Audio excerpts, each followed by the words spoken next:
main character grew tired of people and bought a mountain. With his marriage over and everything wearing him down, he decided he needed girls.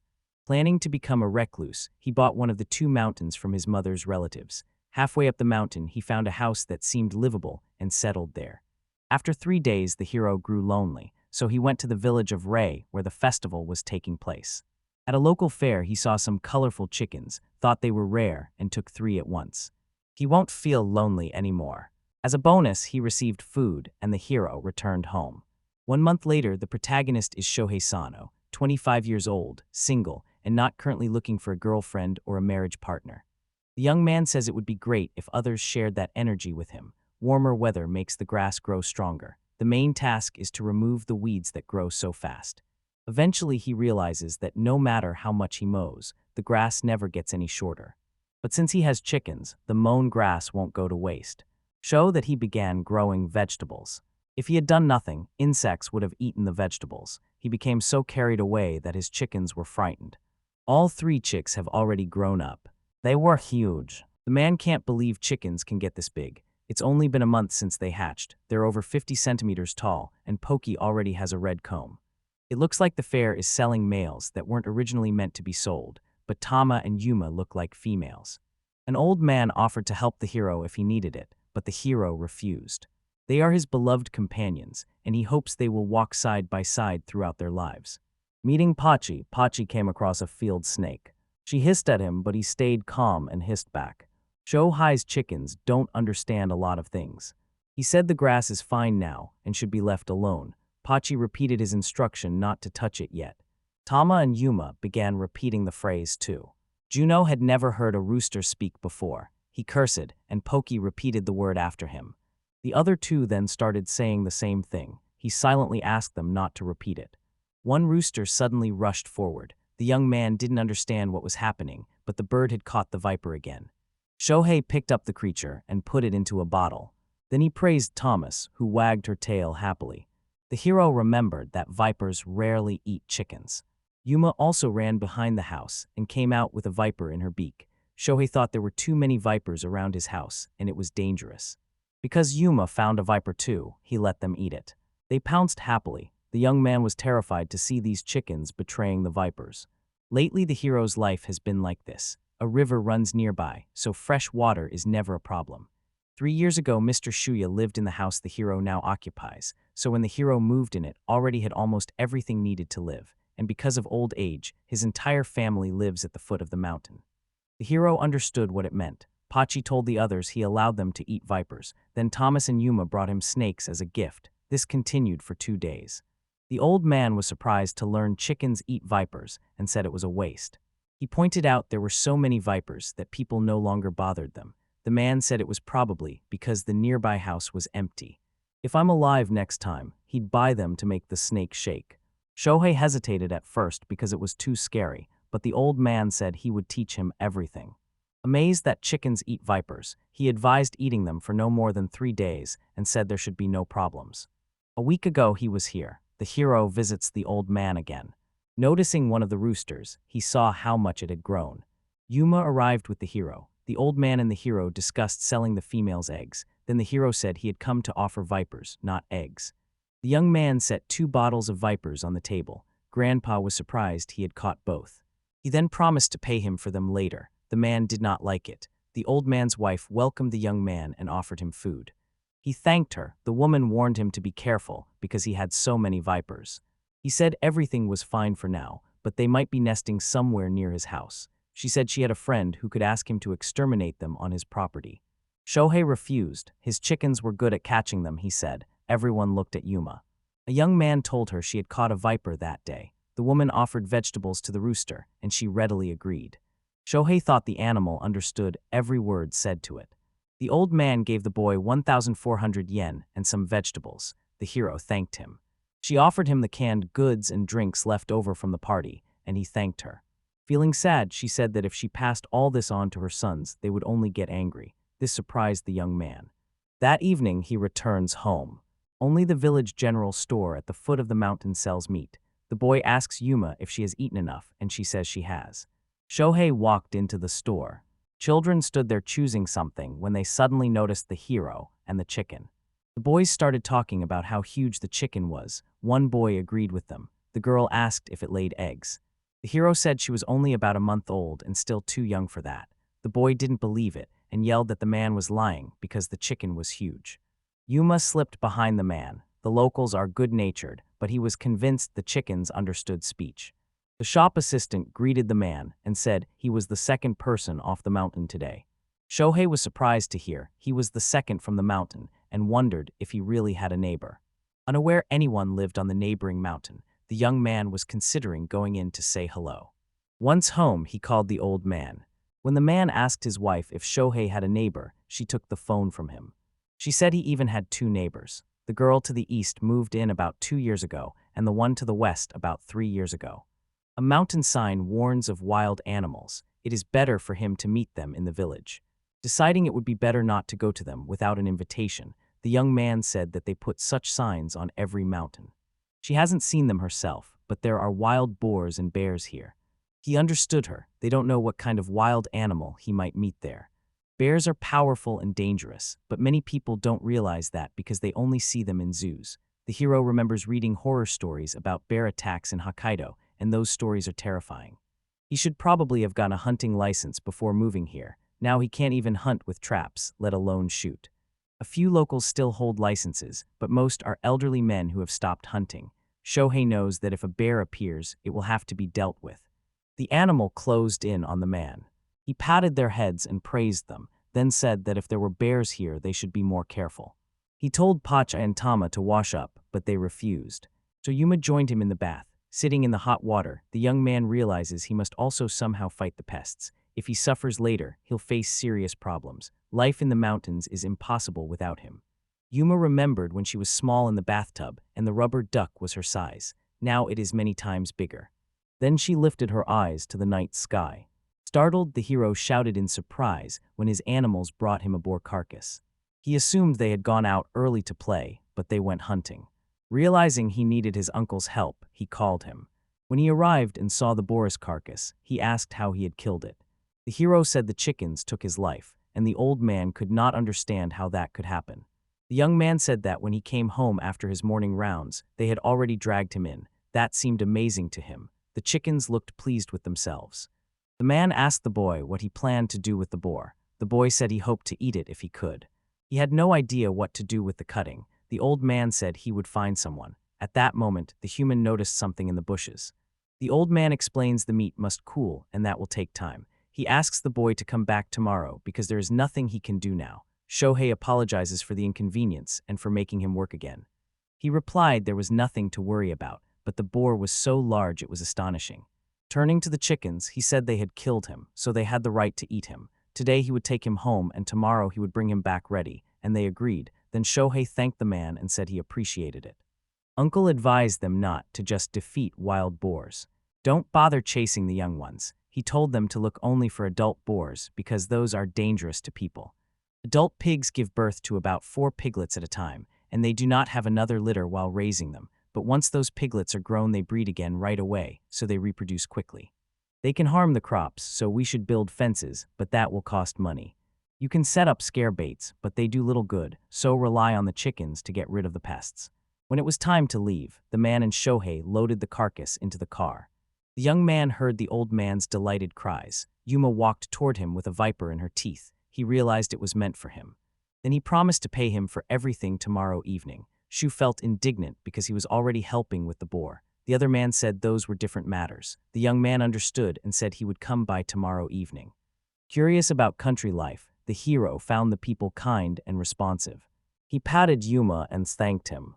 The hero thought about bringing Abe into the world. The chickens supported this idea. The guy hopes the neighbors will be there too. He wants to meet them. Someone woke the boy and told him to get up. Reluctantly he rose, opened the door, and was surprised to see Tama. Chickens walked into the man's house and began wandering around. He told them he was only going to see his uncle that evening, but his chickens were very hungry. That evening everyone gathered around a single table. The hero greeted them and thanked them for everything. An old man handed him a beer and told him he was late. The aunt asked whether he was the man who caught the boar. Another woman said he was a very reliable man. Shohei scratched his head and thanked the others for their help, but the old man shouted that they had barely helped him. Watching the meat roast, the man thought he should have come earlier to help. He apologized to his aunt for not being able to help. She said it was fine. They had decided to start early. She hoped he would like it. Her attention then shifted to Pachai, Tama, and Yuma. She offered them meat, and they readily agreed. The young man thanked her. The woman said she should thank him. The woman could not remember when she last ate boar meat. A visitor arrived and apologized for being late. The young man turned to see who it was. Known as Mia, he was a girl. Everyone greeted her. Shohei focused on the creature at her feet. Mia was greeted, but she looked away. Curious, the hero looked down at what lay at her feet. The girl apologized for not coming to help. The woman said it was all right and that getting down from the mountains wasn't easy. The hero agreed with her. Antai introduced Mia to her neighbor who lives in the west, and they greeted each other. Shyly, the girl looked away. She noted that each of them had an unusual pet. Shohei kept large chickens, and Mia had a large lizard. After learning he kept chickens, she suggested they keep their distance. The man's eyes widened in surprise. An enormous lizard appeared behind the girl. He felt shocked. No longer just a lizard, it's a monitor lizard or a dragon. When the young man asked whether he could eat his chickens, she said she could not answer for him. The old man called the guy to the table, and he told the girl they would talk more. A man told a stranger that Shohei had brought them the boar he was cutting up, and the hero thanked him. He said sometimes it helps to practice so skills do not go dull. The man was surprised that the chickens were the ones who brought down the boar. The guy has excellent chickens that even catch vipers. The hero said they are very bloodthirsty. They seem reliable if they catch another boar, and the guy can contact this man. Thanks to these chickens, they can drink snake's egg every day. One villager said he would pay 3,000 yen for each viper the boy caught, and the uncle was angry that such an offer would keep the boy from selling to him. She shouted that the meat had gotten warm. A chicken and a monitor lizard negotiate as Mia's pet eats meat and Pachi comes to him, the lizard eyeing the food. Realizing the chickens had caught the boar, he shook his head. Morning had come. A man was sleeping in a room with other men. He rose from bed. Leaving the room yawning, he saw the girls working in the kitchen. Mia was among them. He greeted everyone and asked them to have some water. They nodded to him. The uncle's wife asked if they had met before. The young man said he had only heard her name. Miyako Katsuragi apologized and said she also lived in the mountains. The young man made clear that the girl lived in the east. That made her think. Having moved here only a month ago, he said he didn't know much. He wouldn't mind if she offered some advice.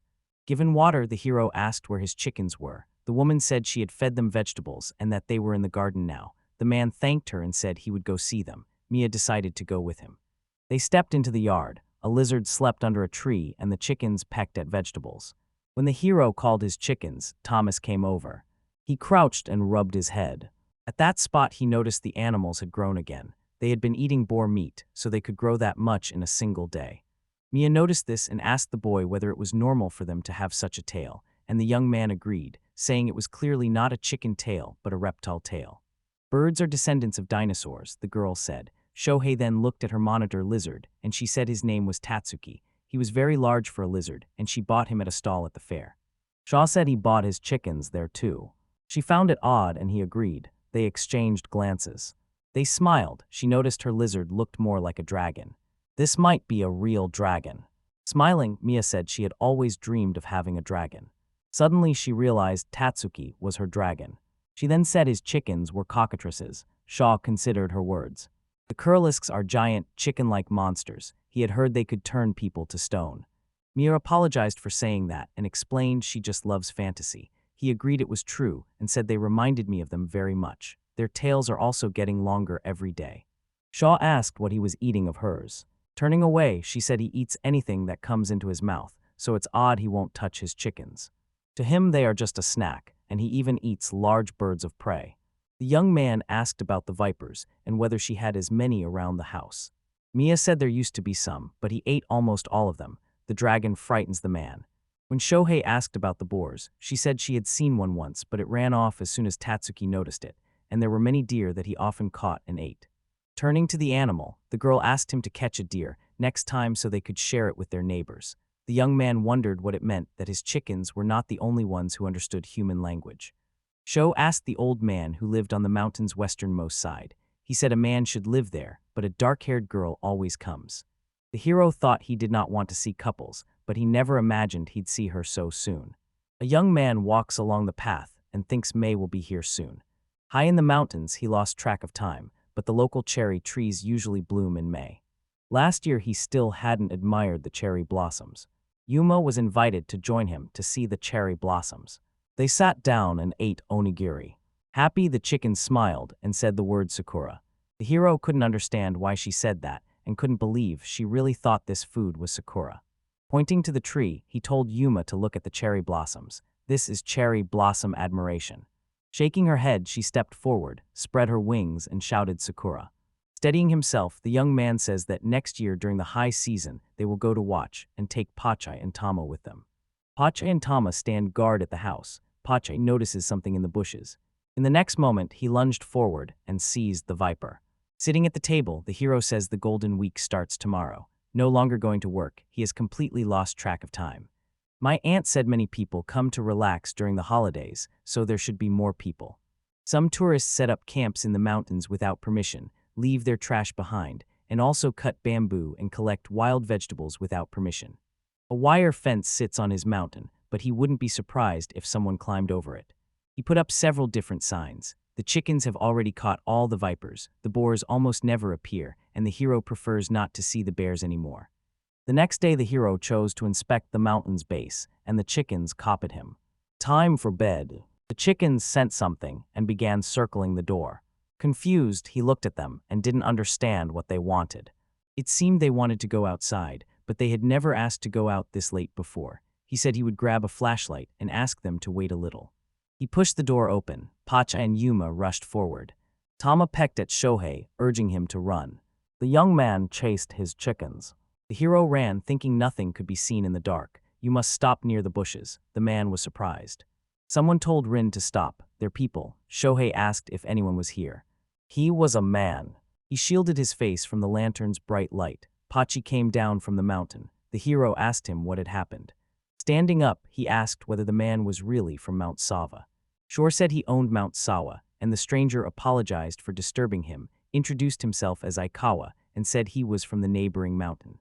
The hero believed he was from the western mountain.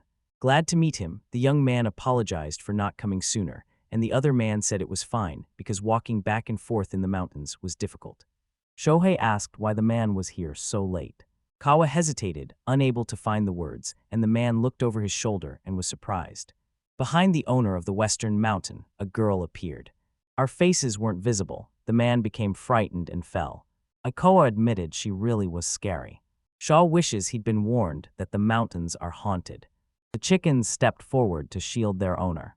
The man apologized for frightening him. Calling Ran, he opened one of her eyes. The hero finds it odd that a man and a woman are on the nearby mountain in the middle of the night. He thought they were just arguing. The protagonist chose to leave because nothing was happening. Aikawa apologized again for frightening him and asked if he would be there tomorrow. The boy confirmed. The owner of the western mountains said he would visit the man tomorrow afternoon and then said goodbye. They moved deeper into the forest. Shohei can't understand why he didn't go back home on the way and why he went through the forest. The hero wonders what it was all about. The chickens echo his question. Back home, Shaw lay down on his bed and said he was tired. The chickens echoed his words. Thinking back, he believes the chickens pecked him, the insects bit him, and he picked up every branch along the way. He needs to sleep because Aikawa will come tomorrow. The young man noticed his beauty. The main character cleans up after Taurus, who came to relax on vacation, but he cannot stop thinking about last night's incident with his neighbor Aikawa. Turning to Yuma, he asks whether they can really see well at night. She approached and gently pecked his leg. The young man thought females were not very noisy and took it as a sign they could see at night. He kept picking up trash. The amount of trash outraged him. Yuma agreed with him. The hero thinks it's fashionable not to be afraid of someone sneaking up on him at night because he has chickens. Rin and Aikawa visit the main character. The man got out of the car and apologized for being late, while Ring stayed seated in the car, which Shohei noticed. He said she was very shy and told the neighbor not to worry, but he disagreed in his head because the girl always goes with a man, and suddenly one of the hens started squawking. The protagonist turned to see what was happening.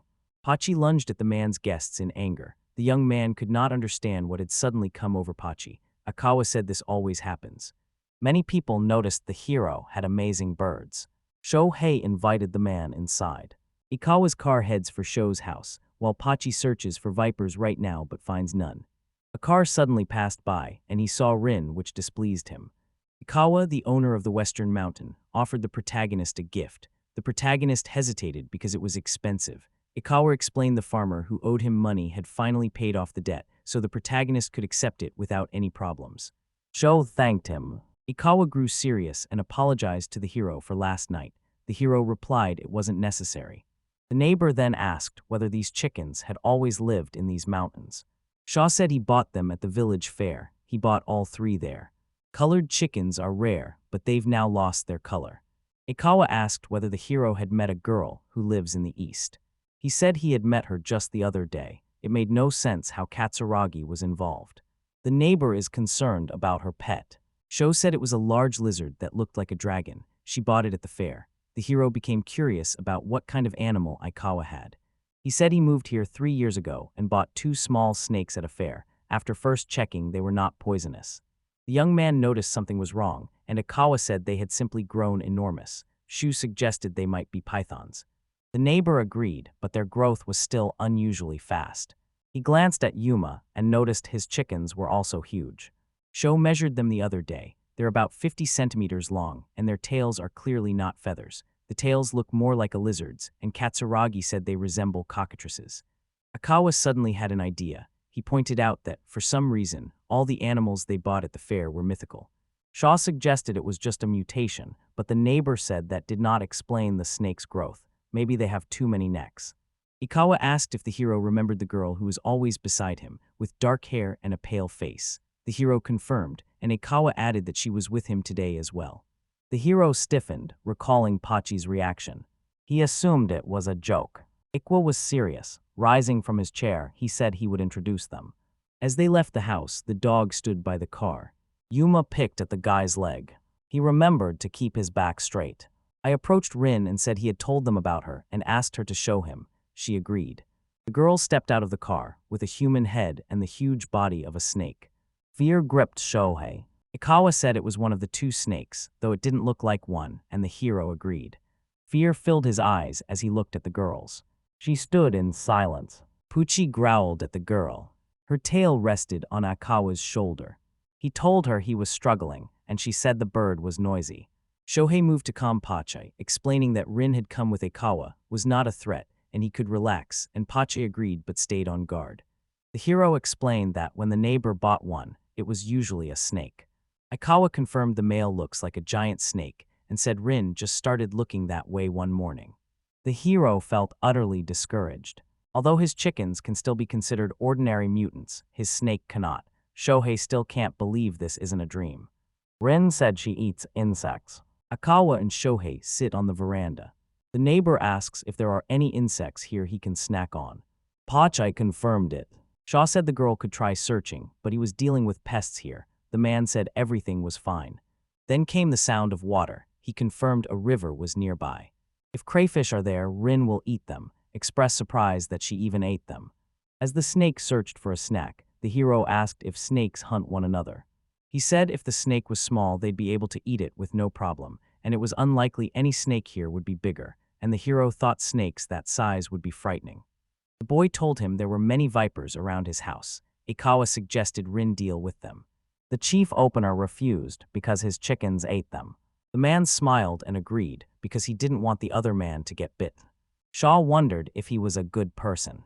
He asked whether there were boars or bears on the Western Mountain, and the other man said he had not seen any bears.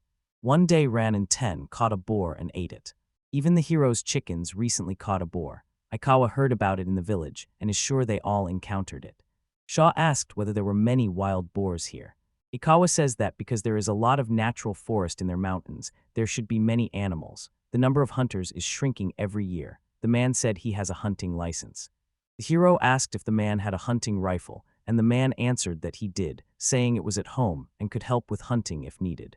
The hero said Ikawa can be relied on. He thinks it's hard to tell what Ikawa is like at first, but he's definitely not a bad person. Suddenly you were chased away, and a moment later she had a viper in her beak. Grateful, the hero asked Yuma to wait while he went to fetch a bottle. He placed the viper into a bottle. The neighbor praised him. Shaw said an old man in the village taught him this. Aikawa pictured it and wondered what the man would do with her. He said he would sell it to Uncle Yamoto so he could make sake. The owner of the western mountain believed him. As night fell, the hero said goodbye and added he would contact Aikawa if he needed help. When they left for home, Yuma and Shohei watched them go. Back home, the man scratched his head and said he hadn't expected this. Despite Aikawa's words about snakes, they seemed to listen to him. The phone rang suddenly. Uncle Yamato said he wanted to pick wild vegetables tomorrow. Shui agreed, thanked him, and ended the call. If it's someone he knows, let them take it without asking. He's only worried about strangers barging in here. If anyone trespasses on his territory, it's safer to stay cautious because you can't know what's going on in their heads. Stretching, the hero said they would go on patrol again tomorrow.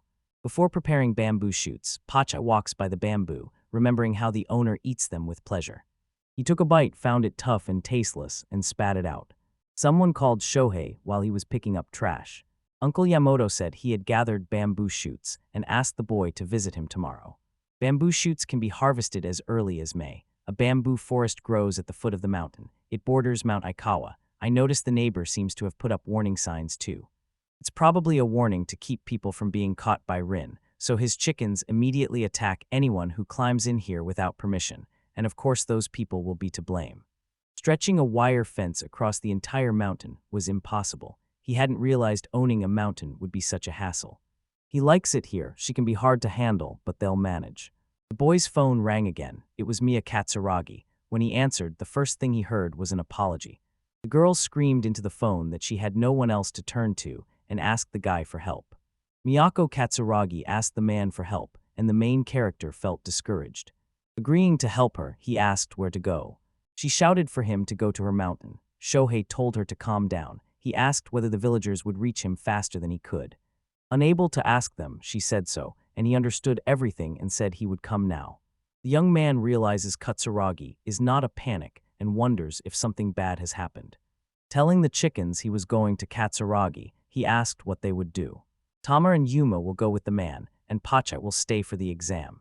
The gate to Mount Mia stood open, though it was usually closed, making the boy wary. He pulled up in front of the girl's house. On meeting him, she immediately apologized that the hero had to come here. The young man asked her not to worry and to tell him what had happened. Too embarrassed to speak, the girl couldn't find the words. At first, she asked him to sit down. Sitting sadly on the veranda, Shohei asked where Tatsuki was, and the girl said she was near the house. The young man spotted the reptile, greeted it, apologized for disturbing it, and asked if his chickens could eat insects. The lizard gave the go-ahead. Tears filled the girl's eyes as she thanked him and asked for his forgiveness. An awkward silence fell between them. She sprang up and remembered she needed to make tea. He tried to stop her, but she had already run to the kitchen. After bringing the tea, Shohei thanked the girl and asked if it was okay that he had locked the gate. Thanking him again, she apologized. Lowering her head, she said she might pick the wrong words, but asked permission to speak out. Shaw told her she did not have to tell if she did not want to, and her reply was that she wanted him to listen. Before arriving here, Katsuragi lived with her boyfriend. When they were dating, he was very kind, but after they moved in together, a nightmare began and domestic violence became the norm. So fearing she would be killed, she ran to her parents' house, but he found her and the police had to intervene. The boy's parents paid a large sum to keep her quiet. 2 years ago, she decided to use that money to buy this mountain and get away. She hadn't meant for her ex to find out where she moved, but in the village she heard a man had come asking about her. Hearing a voice like her ex's, she panicked. Although the girl thinks it could have been someone else, she is still frightened, and the hero agrees it's very frightening. He is at a loss for words. Even if someone tells her it's someone else, her fear won't go away. The man can't stay the night. They asked who else knew about the situation. She replied Yamanaka, who is from the village. She can't rely on Yamanaka because Tatsuki dislikes her husband. When Sho asked whether Yamanaka knew her ex was in the village, she said she hadn't told him yet. The guy thought it would be better to tell them, and then asked what else she wanted to do. The girl looked at the guy in confusion. He told her she had 3 options: hide in the mountains, return to her parents' house, or keep living peacefully while being more careful. This is what came to his mind. First, she must find out exactly who is looking for her and talk to Yamanaka about it. She disliked the idea of bothering Yamanaka. Then she'll have to hide in the mountains. If it really was her ex, the fence would be useless. The hero looked at Tatsuki and asked if the lizard would notice someone entering her territory. She can trust Tatsuki now, and her boyfriend can come right away if anything happens. Although he may seem cold to her, he simply can't care that much. There is no perfect solution, he told her, so she will have to choose for herself. Quiet settled between them again. The hero said he would visit Yamato tomorrow and invited the girl to join him to talk with Yamanaka. She agreed and asked him to contact them. After Shohei called Yamato, he was allowed to bring me along. He told the girl about it and said he would contact her when he went. She thanked him. She said she had cooked rice with bamboo shoots and invited him to try it, and he agreed. She asked him to wait and ran into the house. The hero looked after her and thought he was not serious. She handed him a large box of bamboo shoots, surprising the young man by the amount, so he asked if she was sure she didn't mind, and she said she had gotten carried away and cooked too much. The hero returned home. Seeing the cooked bamboo shoots, Pachai remembers how they tasted when he tried them raw. After smelling them, he took a chance and tasted them, and he was delighted.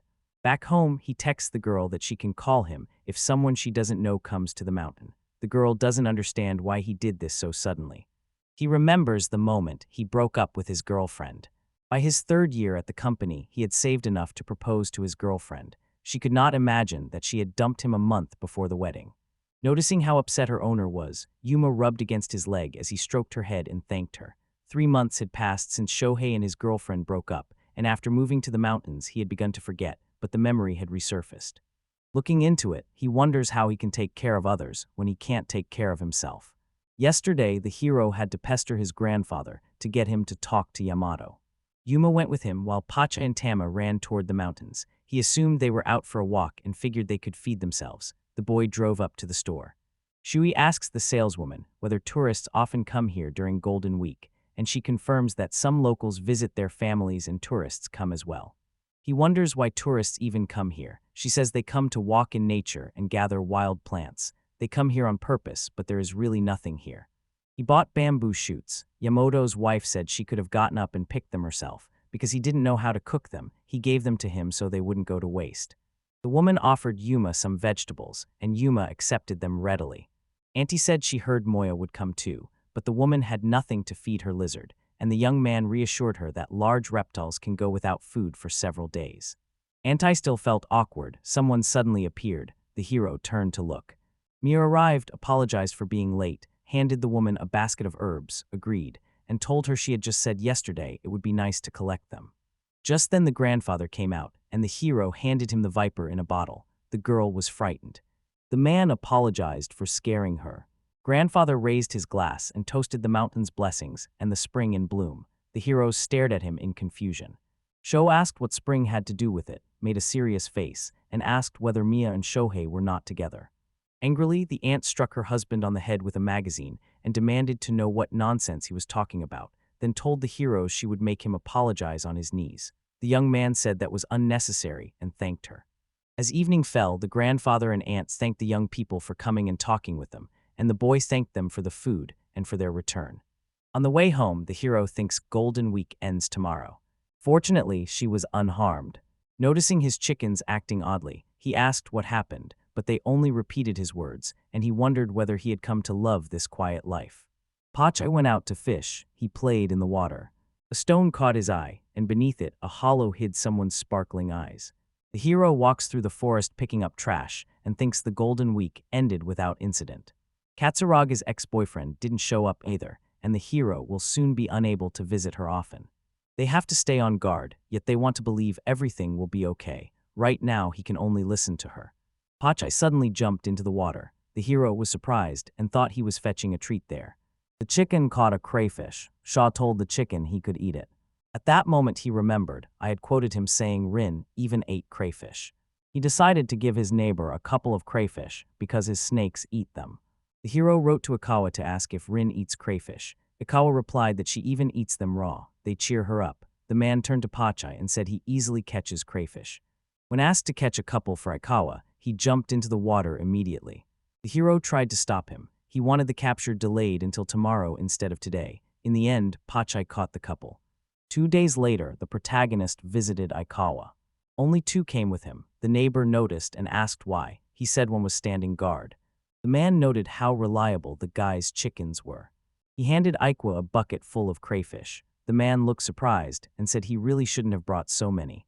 Shaw said he didn't expect Pokey to catch so many in just a couple of days. It was alarming how many there were in such a small river. Akawa said they were probably brought there by people, and because they are omnivores, could survive and reproduce. He thanked the hero and promised to bring something the next time they met. Then he called Rin and Ten. Massive snakes emerged. The hero still felt uneasy. Rin thanked the man, who greeted her and asked if it was Ten. The snake thanked the boy for speaking to Ten. Akawa asked the snake not to eat Sada's chickens. Rin told them they could eat now, but asked them to leave something so he could prepare, and invited Shohei in. They entered the Western Mountain owner's house. Inside, the space looked stylish. Ikawa explained he had to renovate the place a second time to accommodate 10 people and put it up for rent. Shohei asked permission to let his chickens peck at the grass and eat insects. The man agreed. The hero clarified that Rain and Ten were more into meat, and Ikawa confirmed they would not be any help with the weeds. The hero turned to Pokey and said the weeds and insects were theirs to use. The neighbor said they were very reliable. A man treated the boy to tea. The young man noticed even the dishes looked stylish. Then the hero spotted a metal cabinet in the corner. Akawa's gun was kept in this cabinet. Seno was surprised and wants to get a license after being told that bears live here. Ikawa said a new hunting partner is fine, but it causes a lot of hassle. You will need to get a permit to own a firearm. They began eating. The hero asked Yuma to set aside some vegetables. Ikawa agreed, saying chickens eat vegetables, though his snakes are reliable and more troublesome. Shohei looked at Yuma and said everyone has their own strengths. They ate the crayfish quickly, and as he got ready to go home, Rin and Ten cuddled up to him. They were probably trying to thank him that way, but he was very scared. I can't say what told the boy he could come by any time. The hero wanted to learn more about Rin and Ten, but it was fun to talk about anything. After that, he and Ikawa began visiting each other often, and when the heat arrived, the neighbor called him sounding very worried. Ikawa and Shohei met, and the neighbor, soaked from the rain, apologized for calling so suddenly. Usually the neighbor asked him to leave the gate open, but this time the neighbor said he needed to close it. He asked what happened. I tilted my head and said he seemed a little ashamed. He asked his comrade to listen to him. She agreed. Sana thanked Rin for sharing the insects with her. The heroes stepped into the house. The boy loved the food Ikawa had cooked. Ikawa said he had overdone it and made too much and offered to let the hero take the extra. The boy thanked him. Akiwa sighed and said girls in their country were often stalked, and the young man confirmed it. Consider a man being stalked by a woman. Shaw realized why the man had moved to the city, and he could hardly imagine such a thing.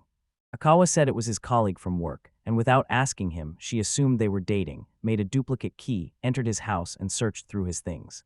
After he decided to tell his boss about it, she became so angry that the boss had to call the police. As a result, she was fired. The story leaves an unpleasant aftertaste.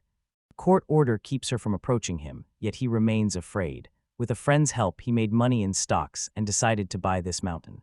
The protagonist assumed the girl had come here. His reply was no. He had seen her while shopping in a nearby town. Thinking it might be another girl, the man contacted a lawyer, who said she had only recently moved to this prefecture. Fortunately, she hadn't been to the village yet. Ikawa thinks no, but he is scared anyway, and suddenly he jumped up and said he would help him with his work in the mountains for the rest of his life, and asked if the young man could go shopping with him. Sano agreed. Asked about Ren, who he always takes with him, he said she always sits in the passenger seat, and the man felt pitiful. Make it clear he fully understands the boy's fear, so he does not see him as pathetic. Smiling, the man said that soon he would fall in love with him. The hero tensed up, and Akawa said he was joking, so the hero relaxed a little and thanked the guy. We'll also need to gather information about women, and he now has someone to go shopping with. He said he'll help him on the mountain, so he doesn't mind. Thinking about his neighbors' situations, he realized how hard it is to get along with people. Hugging Pacha, Tama, and Yuma, he said he was very happy to have them. Right after that, Tama began pecking him. On their second visit to Rin and Ten, the chickens asked Rin and Ten about the crayfish. Yuma shook her head to refuse. The snakes looked sad. Measuring his chickens, the hero finds they have grown to 1 meter and cannot explain how it happened. The chickens immediately echoed his words, asking how that could be. Yesterday they were about 70 centimeters. He is with them every day and tries to convince himself it is only his imagination, but now they have grown noticeably overnight, and he did not know what to do. Bowing his head, he asked whether growing so fast had caused them problems, and the chickens repeated him and bowed their heads, saying growing so fast should make them sick. They repeated the phrase they were supposed to. From all signs, the hero thought they were unharmed. He thinks vets don't understand chickens with lizard-like tails. It's really a dinosaur tail, since birds descended from dinosaurs, and the evidence is feathered dinosaurs, so he wouldn't call it a lizard's tail. He opened Yuma's beak and saw many sharp teeth that he thought were too scary for chickens. The man wonders if anyone else bought animals from that seller back then. Everyone noticed the same thing, rapid growth to enormous sizes. The same applied to Tatsuki, Rin, and Ten. He wouldn't have paid so much attention if they didn't all have such strange animals. Shohei worked in the garden, wiped the sweat from his face, and thought being in the field was a good distraction. Grandfather called the boy and asked if he would come today. The boy said he had to go shopping first. The grandfather invited him to lunch. The young man immediately warned him that his chickens had grown again. After ending the call, the hero said he didn't feel like he'd planted many vegetables. Pachai suddenly approached him with a rabbit in his mouth. Frightened, the boy called his grandfather to ask what to do with the rabbit, and was told to release it because rabbits are endangered in this region. The hero told the chickens he would be back in the evening and asked them to look after everything here. He left the mountain to Pachai and Yuma, if you think about it, and finds it hard to imagine life without his chickens. After 3 months here, the old man warned Shohei that the rainy season was coming and told him to prepare the house and watch the roads in case they washed away. Shohei understood and thanked him for the advice. He forgot the rainy season was coming. The roads were unpaved, so heavy rain could make them impassable and keep him from getting to the village. He asked what to do about the mountain roads. The old man said the first step was to identify danger zones and remove trees that might fall and block the road. When a road is blocked or washed away, machines usually clear it in about 10 days if there is no rain. The equipment can be ordered from a private company in the city. The village cannot afford it. Living in the mountains was harder than the hero expected. Shohei then asked if they knew anyone else who had bought chickens at the spring fair. The old man said he had never seen such large birds from anyone else. The woman did not ask, but there might be some at the poultry farm since they raised chickens. He wondered if they were really there, but the old man told him not to worry because nothing is bought here and everything is imported. The hero looked at Tama and assumed he was a foreign spy. The woman laughed at the man's words. Grandfather said most birds bought at those stalls are raised for meat, so he was lucky the male came with 2 hens, and hens usually start laying at 4 to 5 months, so his should begin around July.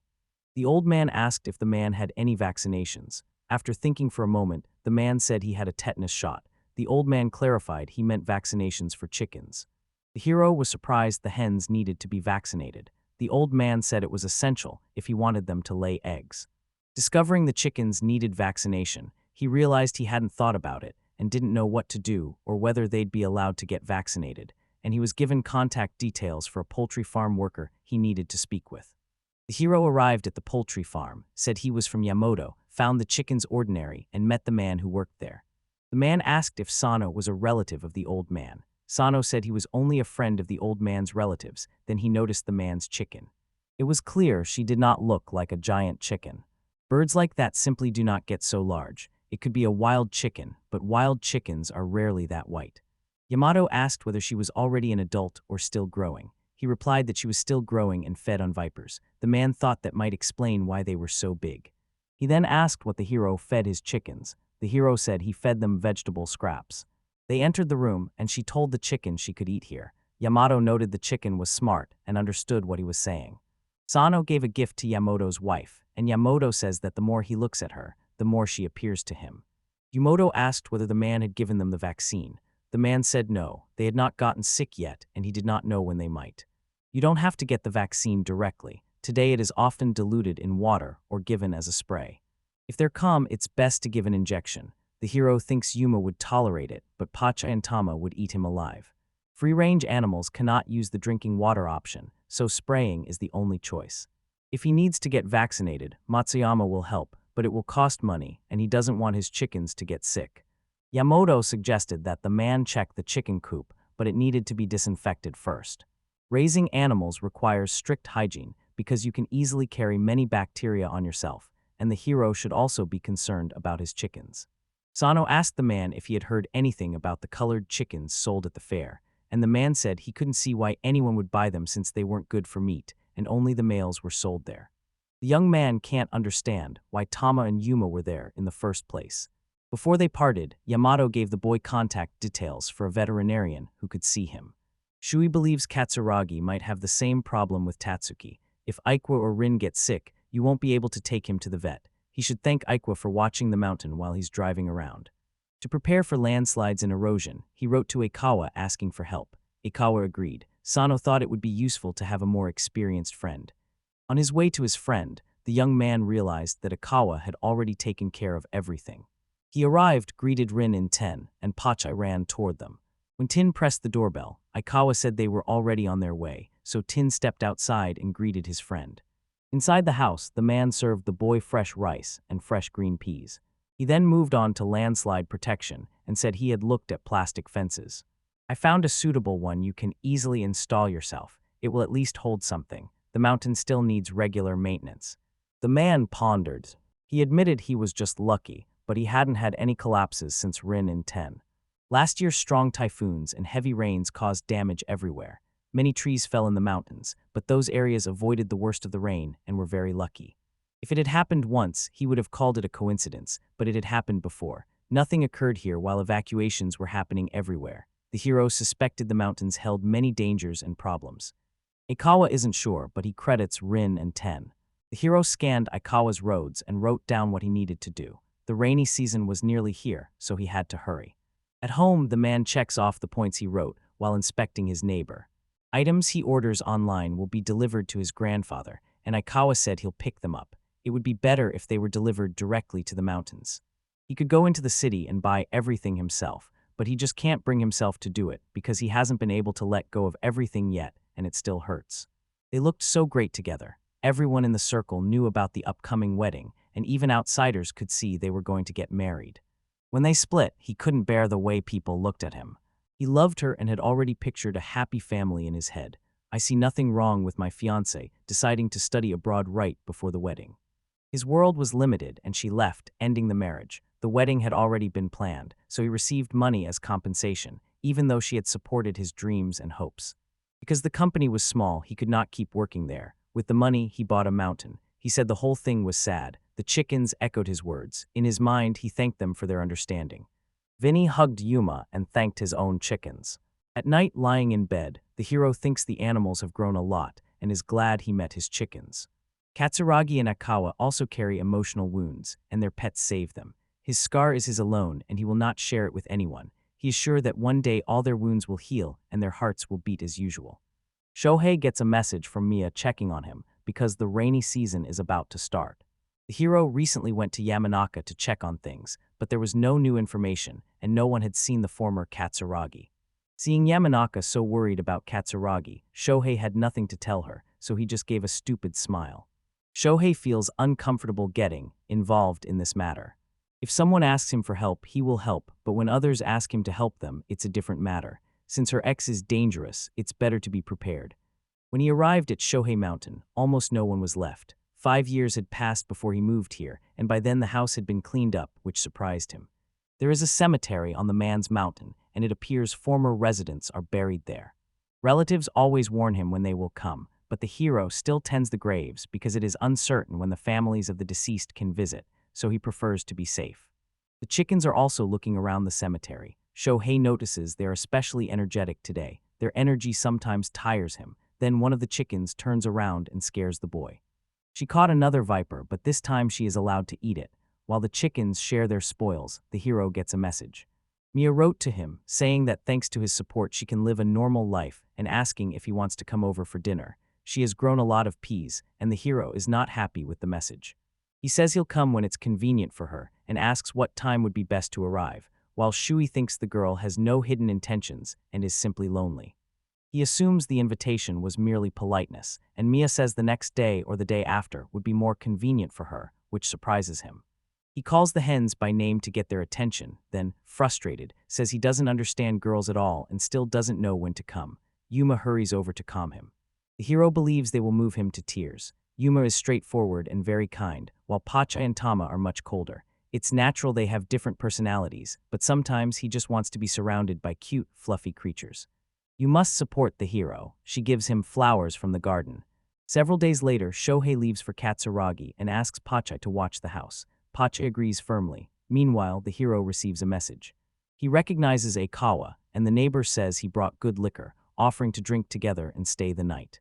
The hero sees Aikawa is lonely, so he says he will not stay late at Katsuraga's and suggests meeting tomorrow since he has things to do today, and the other man agrees. Mia is harvesting as the hero arrives.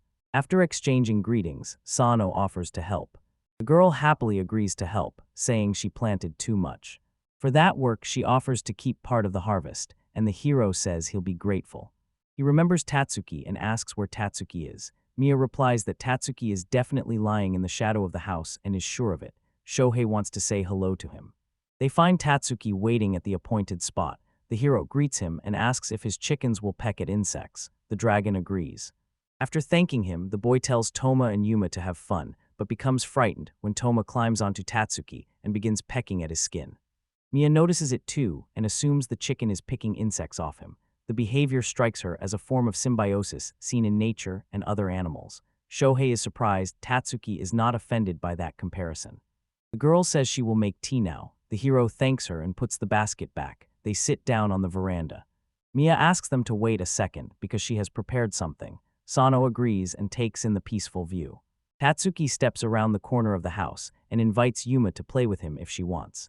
The chicken objects and stays nearby. After a while, Mia arrives and apologizes for the wait. Surprised by the treat, the hero accepts it. The girl explains she cooked too much again, so there was a lot left. Shohei eats it happily and says it's very tasty, a perfect balance of peas and rice. Then the hero asks how Mia looks after the mountain. Mia says she pays the village council, and the villagers help her in return. He thinks this makes sense since it would be hard for a girl to manage alone. He asks if she is vaccinating Tatsuki, and she has never heard of vaccinating large lizards before. Sano agrees, saying only cats and dogs are usually vaccinated. Mia says she'll think about it just in case. Then the man asks how she's been doing lately. The girl says nothing has changed. She hasn't heard from her ex since Golden Week, so she felt a little calmer. She apologizes for the inconvenience. Helping others is normal for Shohei, so he finds it easy. The girl then catches his eye.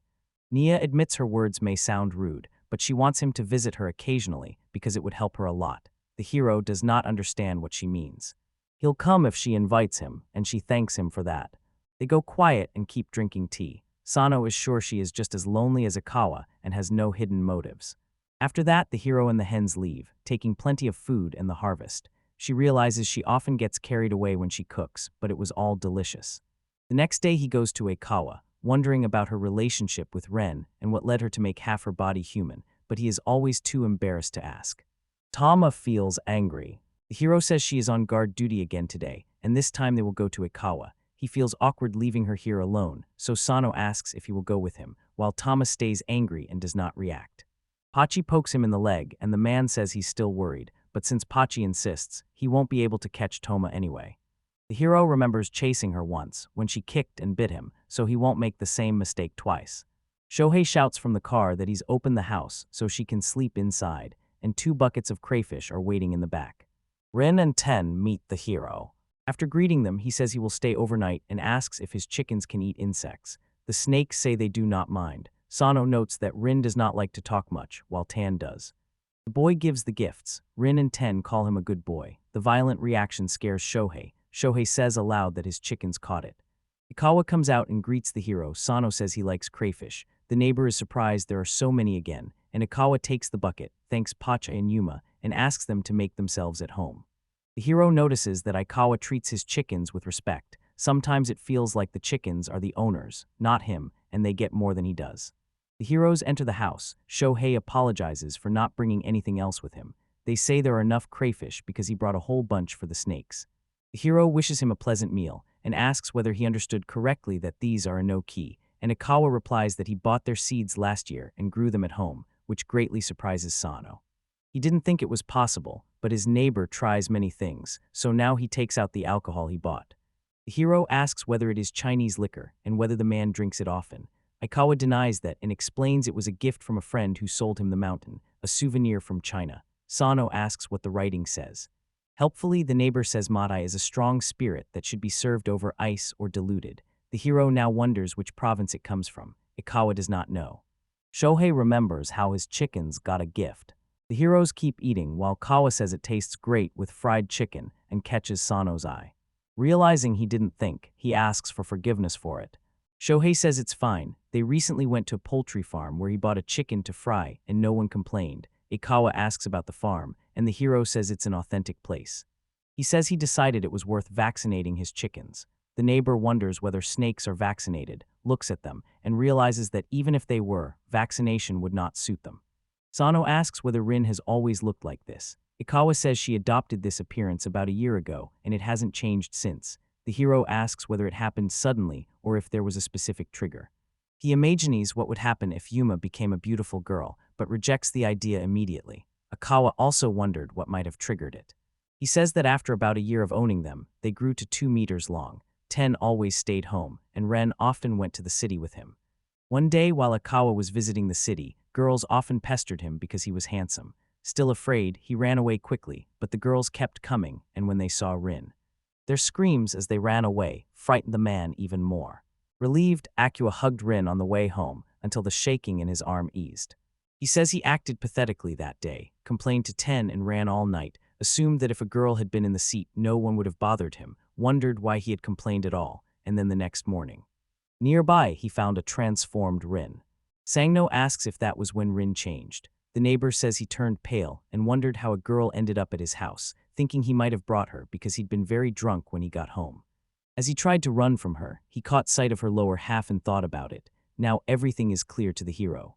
Ikawa says that when he first saw her, he didn't believe it right away, and he added that seeing 10 standing calmly beside him helped him put the pieces together. Show that Hei thought she seemed strange to him, even at their first meeting. They keep eating as the hero realizes he has had enough to drink. Akawa now wonders why Sano bought the mountain, since he has not shared it yet. The hero replies that his situation is not as bad as Akawa's, that his marriage was destroyed and he hated the whole world, and the neighbor asks what was wrong, but Shohei refuses to answer. He says they were engaged and had already picked a wedding date. She suddenly said she wanted to study abroad, so the hero asked if she would come back and suggested they postpone the wedding, and she said she would stay there for a few months, and the hero began to cry. The crying keeps getting louder. Ikawa asks to be forgiven, Sano might not tell. Crying, the hero keeps saying she didn't come back because she wanted to get into a prestigious university and asks him to pretend they never knew each other. Shohei does not understand what kind of tears these are, whether they come from sadness, loneliness, or anger. He says his problem isn't as serious as stalking or domestic violence, but it makes no sense that all this was necessary, or that they said they would marry, and that she loved him when she was going to leave anyway. Sano feels pathetic. There was nothing he could do. She was his whole world, yet she did not want him in it. Ikawa sets a glass of water in front of the surprised hero and says it's delicious. Sano wipes his tears, drinks it, and remembers that crying a lot causes dehydration. The hero lowers his head and apologizes sincerely. Ikawa is surprised by the reaction. At a loss for words, he asks to have his head raised, says he had drunk a lot, and asks Pachai to move away. Sano searches for more words and stays seated. The neighbor says they're friends who help each other, so it's okay to tell him everything, especially since the hero already knows all about him, and the man looks back at Ren as he says it.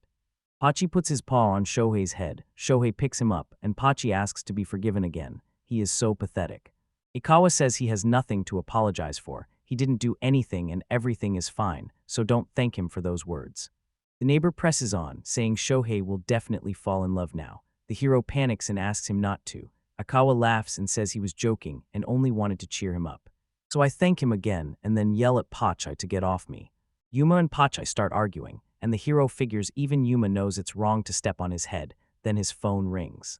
Realizing it's Matsuyama, the man answers the phone, confirms the vet will come the day after tomorrow, says you will stop by then, thanks him, and apologizes for disturbing him. He looks at Yuma and wonders whether reptiles have been vaccinated. Tatsuki has thick skin and is almost 2 meters tall, and he considers how to vaccinate a giant snake with a girl's body. He's afraid they'll end up on TV with their monsters, and his chickens will be interviewed. Worried, he can already picture a headline about fantasy versus reality and a show inviting a real Lamian on air. The hero watches the chickens, sure they won't surrender quietly to the reporters, and remembers he still has to give Matsuyama something else.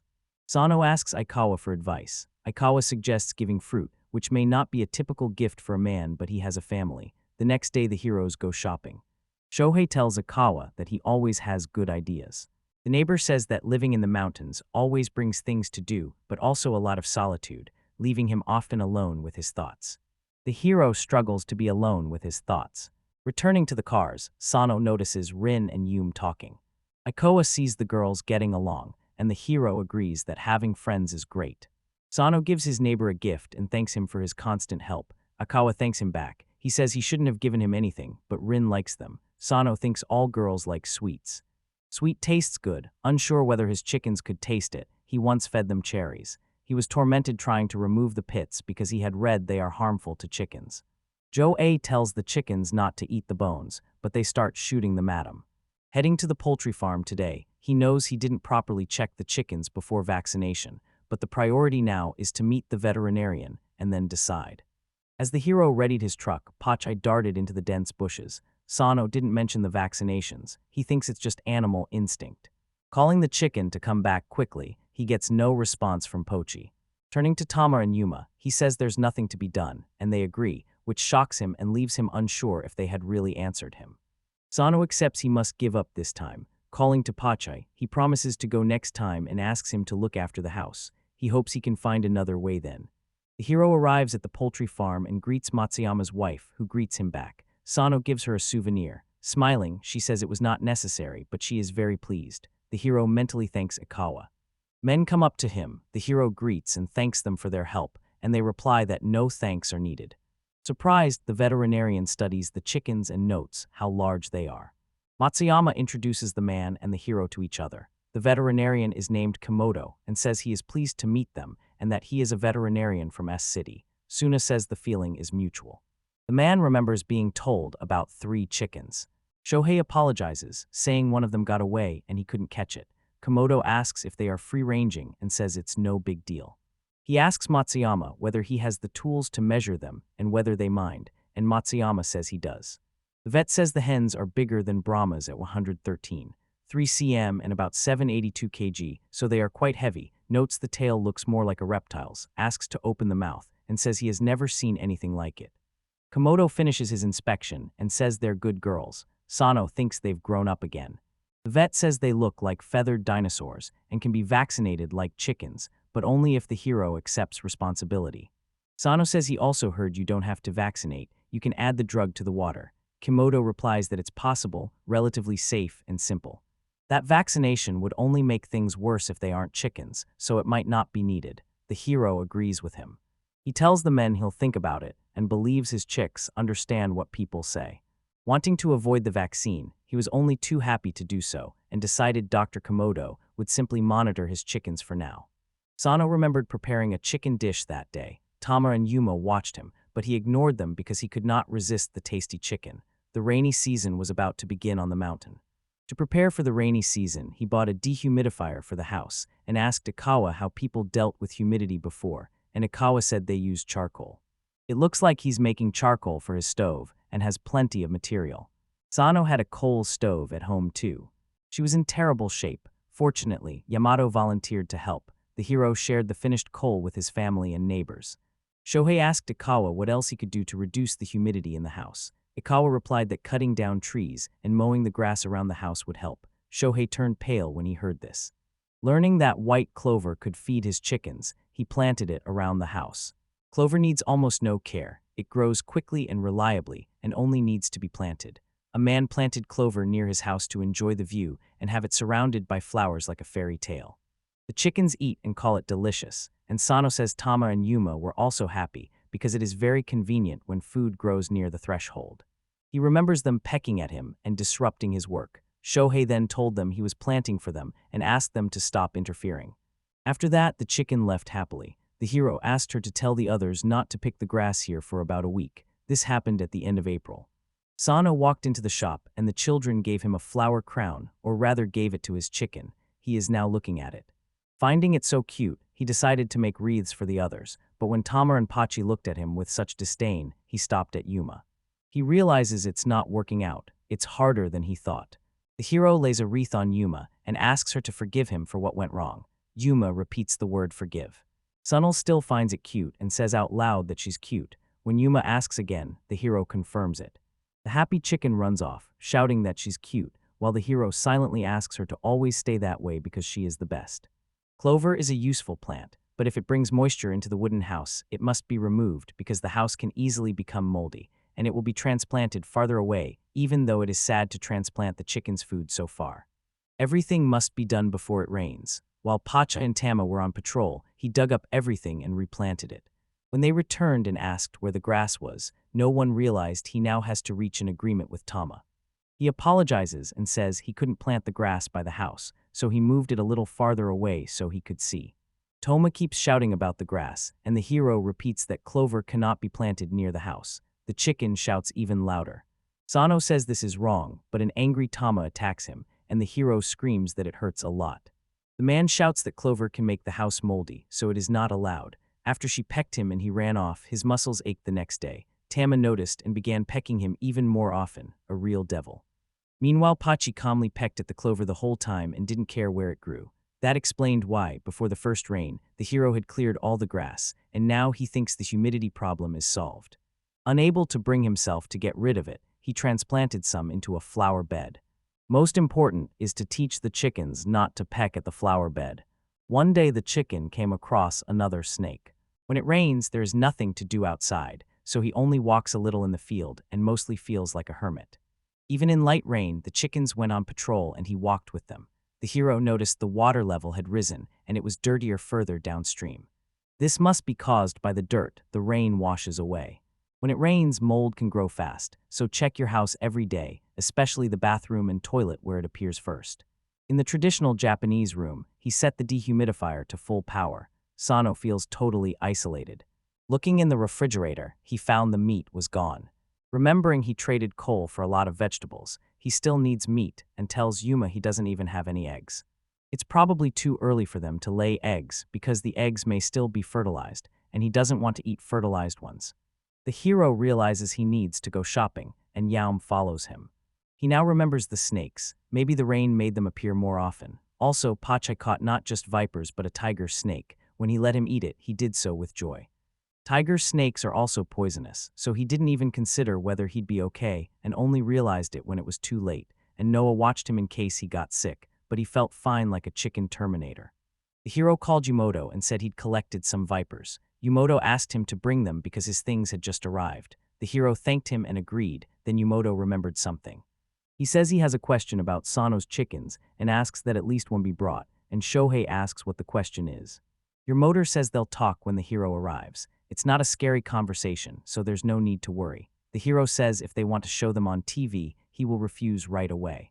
He would laugh if that were what he wanted, so he would not ask to bring only one, and by asking for the person who understands speech well, no one agrees. Washing the chickens, the hero says the old man wanted to talk to them about something, and Pachi replies that the man thought he knew it, and that his dependable Pachi will definitely respond. He turns to Tama and she looks away, so Sano decides she will watch the house. The hero asks aloud what Yamoto wanted to talk about, but he can't figure it out. Pachi gives him a look that says he's a fool for not asking Yamoto directly. Sano arrives in the village and greets Yamoto's wife, who is pleased that Pacha and Yuma have come too. While the boy is surprised, they are so quiet with Granny. Choosing his things, the woman receives the hero's thanks and some fruit as a gift. She asks if he's really going to ruin her figure with sweets. He chuckles and says he's thanking them for taking care of him. He thinks I call, or that he really knows his way around gifts. She says it wasn't worth it, and asks Pacha and Yum if they want something sweet. Yumoto, glad the hero brought so many snakes, wonders if his mountain has become a breeding ground for vipers, and thanks his chickens. Sano replies that the snakes probably won't show up again. Smiling, the man takes the bottles, and says at this rate, the vipers won't come out for 6 months. The hero assumes Yamato probably already has a lot of snake shake, and is afraid of what will happen in a year. The man offers him some of the fruits of his labor, but the hero refuses because he still needs to get home. On parts of the mountain road, there are only low curbs. If the steering wheel wobbles, you could fly off. Yamoto agrees that if anything happens to Sano, he will not leave any children behind. The hero reminds him that the man wanted to talk. He also remembers the purpose of the meeting. Most people here work in the rice fields. The village is in the mountains, so they live next to a variety of animals. This year there are especially many tiger snakes. They rarely bite people, but their venom is stronger than a viper's. Yamato says 2 people have already been bitten, and one was hospitalized, so anyone working in the fields is at risk. Shohei says it's terrible. Pochi caught one the other day, and the man is happy the guy's chickens are catching them. He says he wouldn't normally worry, but tiger snakes are showing up almost every day now, so they need the chickens' help.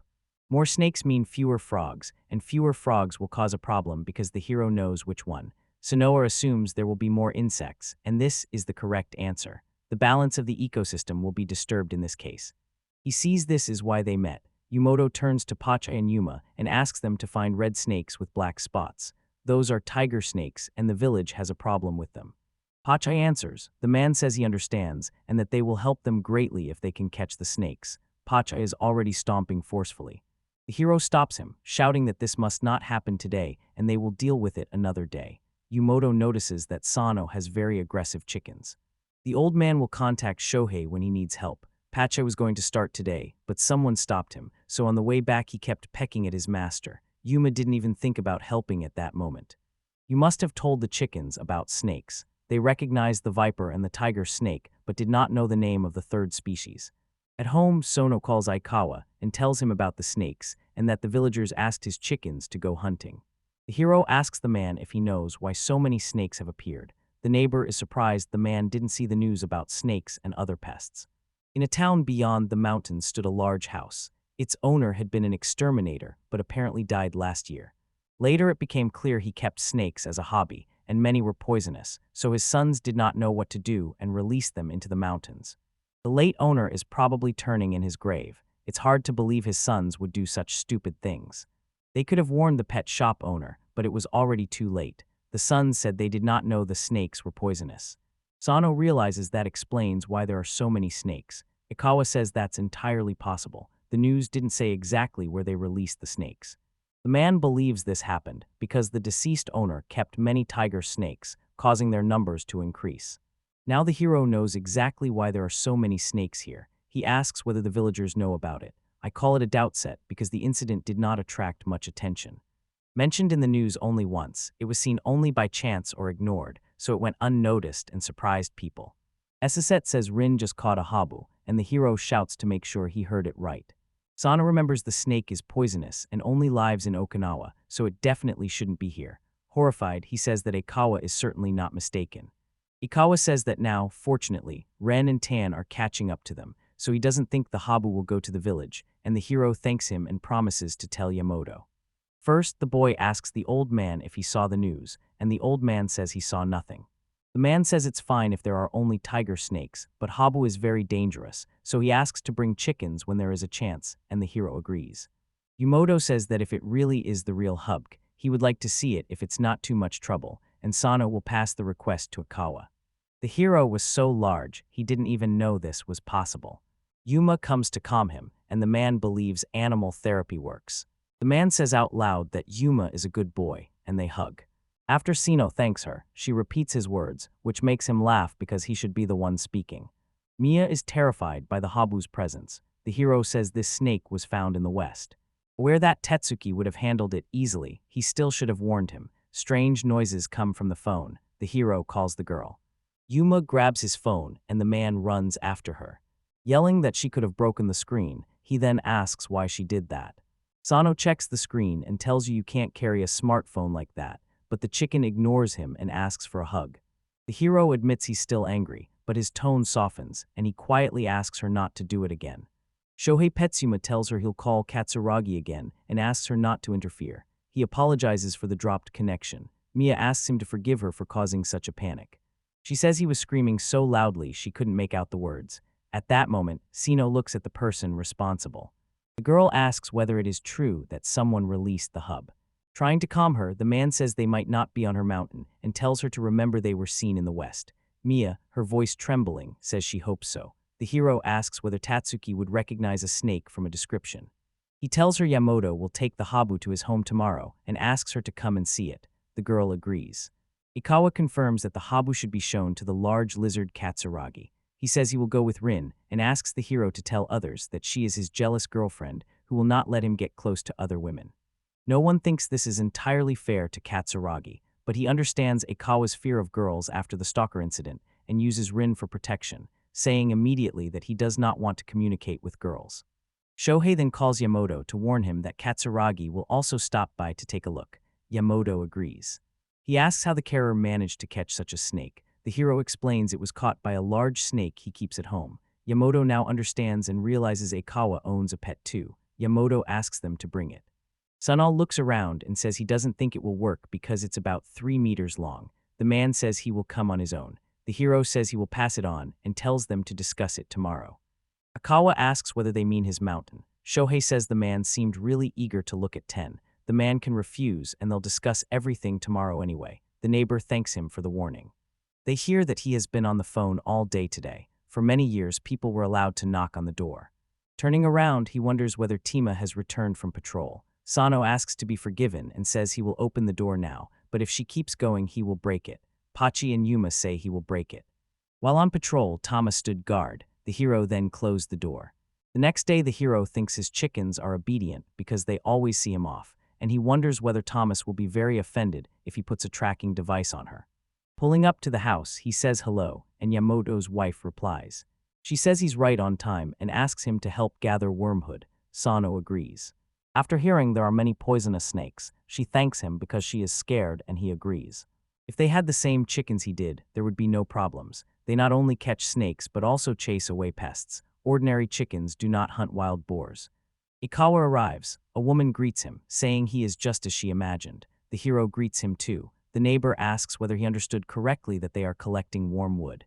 They tell him they wanted to make tempura from it. It starts to rain. Sano notices and says she will get wet. Yamamoto's wife replies that it's fine and they will go into the house now. Aikawa starts unloading what he brought. Spotting Rin, the hero greets her, and she returns the greeting. Watching her, he notices her curls sway in the breeze from the slightly open window. Few can match her beauty. If her voice were calmer, she would be even more perfect. Then others might start picking on him. He does not understand why. Aikawa holds up the habu and Sane notices how big it is, and the neighbor says it is about 2 meters long, that Rin brought it to him, and he did not know where to keep it or how to care for it. The woman says she would not want to find such a horror in her home. Yamamoto enters the room and thanks them for coming. Aikawa returns the greeting. I offer the hero a drink. He agrees.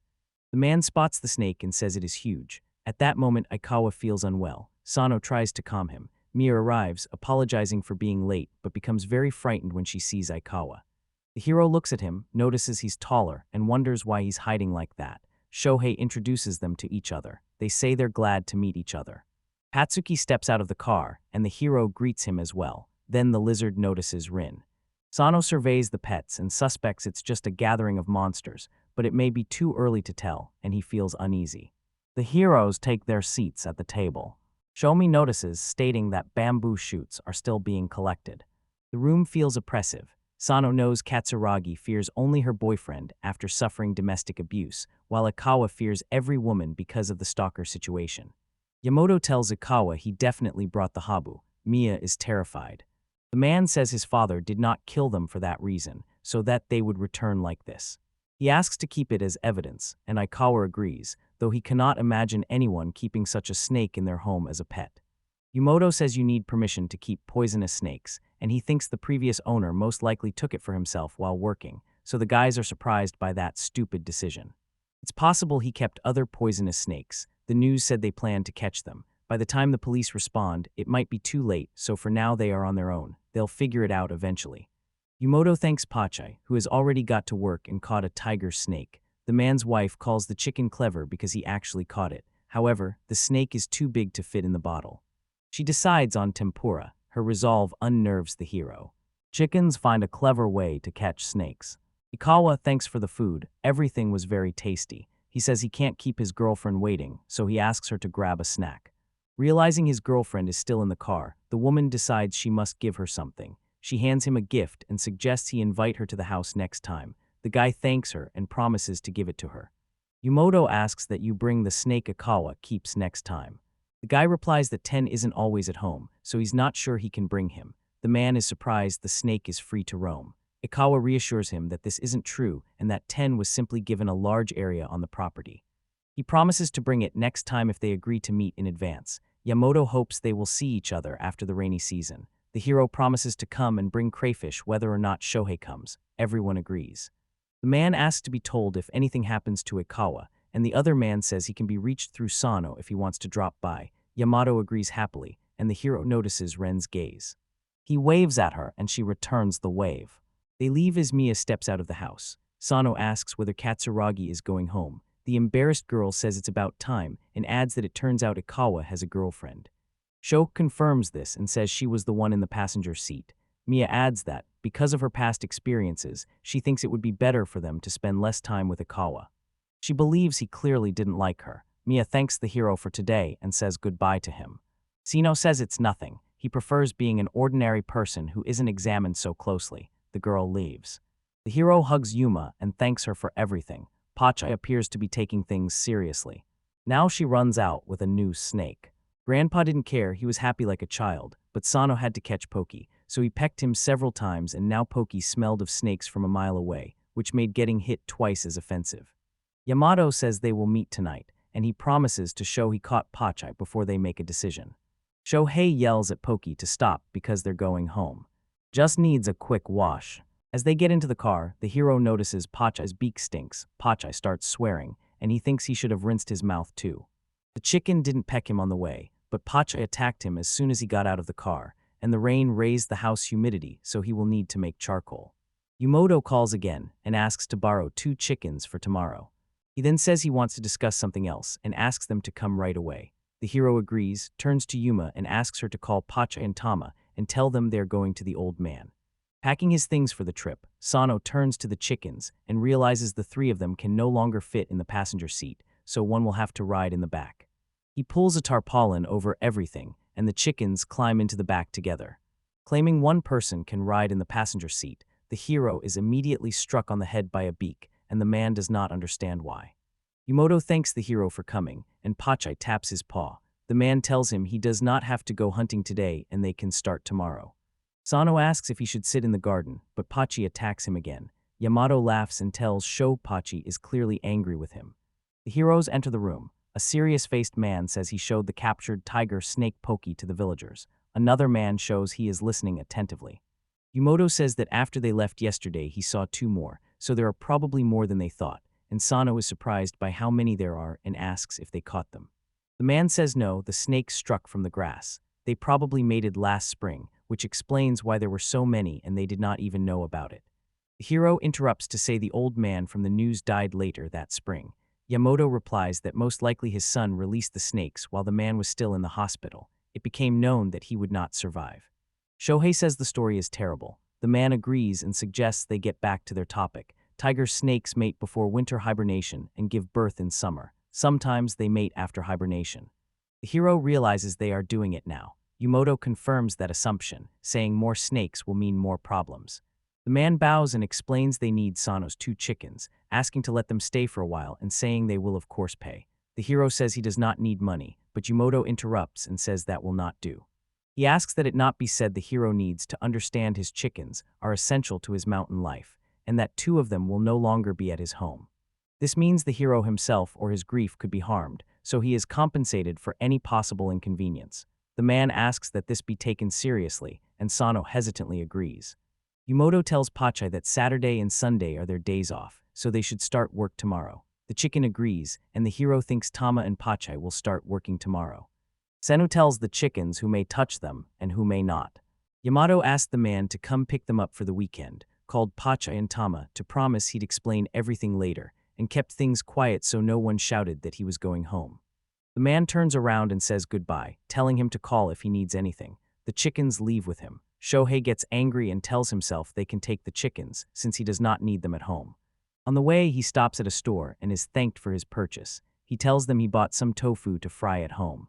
Serve it with vegetables and make sure the chicken likes it too. It's a nutritious dietary product that goes well with oatmeal cookies. The hero comes home and tells Yuma, who runs out to meet him. Sano shows her a bag and says he bought some treats. Yuma happily calls out that he has arrived. Her tail waves wildly. Shohei strokes her head and thinks that when she's happy, her tail becomes a deadly weapon. He still remembers the hens wagging their tails when they brought down the boar during Golden Week. When the hens were small, they grew very quickly, and he's come to accept that. Surveying the garden, the hero remembers that in the rainy season plants grow fast and the chickens keep the weeds down, but they will be gone for a while, and he hopes the weeds will not get much of a start. They spent the day at the river with Yuma and then rested at home. That evening he remembers and tells her that Pacha and Tama will not be there today. They began bathing, so avoid items that swell, won't fit in one tub, and will force them to buy extra towels. He notices how quiet it is, very quiet. Already in bed, he counts on his fingers that today is Wednesday and that he must go for them on Saturday, and until then he will be only with Yuma. Sano worried she would be lonely. He was used to having all three of them around, and they had become like family to him. Sano did not want to leave them there, but he could not say so directly. A man asks Yuma to sleep with him. As he falls asleep, he thinks he's so pathetic right now. Yumoto approaches the hero and asks forgiveness for arriving so suddenly. Sino says it's nothing, asks if something happened, and offers to go into the house, but the man refuses and says he must go. He tells them they can't sleep because Pacha and Tama screamed terribly last night.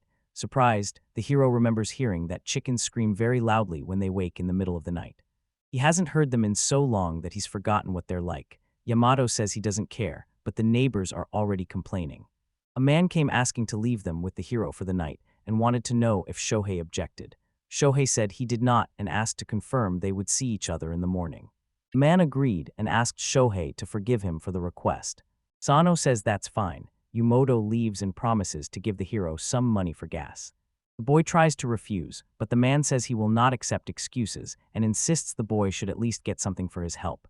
Shohei reluctantly agrees, thinking it is very polite of the old man. Turning to the chickens, he asks Pachi and Tam to come back before dark, and they call back as they run. Although the hero hadn't slept well and expected to be exhausted, they were surprisingly full of energy, and then Yamato returned, having forgotten the package of homemade cucumbers, so they took it and thanked him. Once more, he asks whether the man will arrive around 8 in the morning. The man confirms and apologizes again for the inconvenience. Sano says he doesn't mind. The hero watches the car drive away with a smile. Confident nothing terrible will happen, he figures it was just a nightmare. That was his thought before he fell asleep. Late at night, Pacha and Tama start screaming, and the hero yells back at them to be quiet. He promises to leave the door open so they can calmly come back inside after they're done yelling. Late at night, the chicken's cries even frighten the owl. In the morning, Sano finds Pacha and Tama sleeping by the door, thinks they may have been running around all night, then calls the chickens by name and suggests washing them first. He had expected this, that they'd start shaking themselves off fiercely, and it was good he hadn't had time to change his clothes yet. After breakfast, they're going to the village, and Sano says he wants to sleep. Yuma wants something from the hero. He assumes the hero wants him to go in person. He feels he cannot resist that look. He plans to ask his uncle how Pacha and Tama are doing there. They drive in the rain. Shohei remembers driving the chickens outside last night when it seemed to be raining. Now he realizes he should not have done that. Yamato comes out to greet them, thanks them for coming, and asks how Pacha and Tama have spent the past 2 days. The man thinks and says that the day before yesterday they were in the rice fields, where they hunted small snakes and even found the snake's nest. Surprised by how quickly it happened, he can't believe the whole field was cleared in just 2 days. Yamato asks what the problem is. The hero turns to the chickens and says he doesn't even know what to say. Their rice fields are enormous. Despite having few farmers, they usually plant at least 2,000 subo. 1 subo is about 3 square kilometers. Sano says the chickens probably ran around just one of the 2 mountains, and even so that one mountain is about 30,000 subo. The boy told the man that chickens run far during the day, and that should be enough for them. He believes they should broaden their duties, letting them inspect 5 houses instead of 1 and cover areas beyond their mountain. Yamato now understands that his screams help the chickens burn off excess energy. Discuss this with the neighbors first, he suggests, and meet again in a couple of days, since it cannot be implemented right away. Sino says it's nothing and blames himself for suggesting it so suddenly. Afterwards, Uncle takes Pacha and Tama to the farm where work is already waiting for them. Yumoto's wife apologizes for burdening the hero. The man replies that it's nothing and that he should have thought of it sooner. She is surprised that he has become so serious. After that, the hero and you can leave. Shohei worries whether she'll be okay since she's accompanying him, and she doesn't have time to waste energy, so he tells her she doesn't have to stay by his side and can play with the other chickens. As soon as he said it, she packed him. That evening, as planned, Pacha and Tama were brought to Sano, and though he was glad they would go deeper into the mountains the next day, he had another sleepless night. Rain fell again outside, so he could not get them out. The boy listened to their screams all night. It was painful. That morning, Pacha and Tama burst into the street, screaming with joy. Sano thinks they've been screaming all night. Since they'll be running in the mountains all day, they need hearty food, and he wonders where the chickens get all their strength. It's raining again today. The man hopes no harm will come to them. The chickens keep running and screaming. Sano sees that the rains have left a lot of standing water here. If it stays, mold could form. The hero still has many other tasks to do. After harvesting the crop, he samples it and finds it tasty and juicy. Offering it to Yuma, the hero watches her happily accept and open her mouth wide, full of teeth. While she is there, Sano can think of nothing but whether she will bite off his finger. He hopes it won't happen. By day, Pachatama roam the mountains and are rarely at home, and just knowing they are nearby brings relief. They're climbing to the top now. Shohei trusts that if anything happens, Yuma will protect him, so there's no point worrying. He understands something here. The hero asks whether she really grew up like that to keep him safe. He can't say that this feels any less strange than Rin's story about the Aikawa family, and the stranger it gets, the calmer he feels. They skip stretching and take a deep breath, and since they've already finished all their work for the day, taking a nap after lunch makes sense. The hero notices Yuma still needs to adjust to her larger size. By nightfall, Pacha and Tama came home filthy after running all day, and because they had run through the mountains, he was finally able to get some sleep that day. The chickens are growing larger. Sunday morning arrives, and the hero sees it will be a sunny day, so he tells the chickens the forecast promises no rain, but trails off when he notices the poke is staring. He wonders what that look means and feels a strange unease. Pacha and Tama went into town as usual, while Yuma wandered around, constantly changing size. No one thinks she was trying to burn off her excess energy. In any case, it shouldn't be enough. No rain is expected today, so Sano decides to visit the cemetery. If he does not tend it, the ancestors will be angry. That is why Sano lives on this mountain. Shohei apologizes for not visiting for a while. The hero finishes cleaning, sits on the grass, and realizes that, when he thinks about it, he hasn't been here in a long time. He remembers that during Abona, the cemetery is usually crowded, and even at the end of the holiday, he hardly ever manages to see his relatives, which is a pity. Taking the chickens to the city will simply shock the family. Questions will probably keep coming. Even by train, the trip will take 3 hours. No other options exist. He does not want to be in the car the whole time. Sano is surprised when Tama repeats the last word he said. He doesn't believe what he just said about rinse, chatter could really be true. He asks Toma if he can speak. The chicken repeats it. Shohei is thrilled he can actually speak and wonders what's wrong with his voice. He runs to hug her in his joy. He pushes him away and starts pecking. Sano screams that it hurts and asks for forgiveness. He wonders if she thought he was being mean. The hero only wanted to hug her. Evening falls, Shohei suggests going home, then his uncle calls him. Shohei answers and asks what happened. Yumoto says it's nothing. After speaking with the neighbors, they agreed to let the chickens roam a large area, and he will give the details tomorrow, so the other person thanks him and says goodbye. He thinks it's for the best and that they'll have somewhere to put their energy. Then Aikawa sends a message saying he's going to the city tomorrow and asks if the hero will go with him. The hero agrees. Don't expect tomorrow to be sunny either. Old man Yumoto greeted Shohei and apologized for keeping him tied up with work.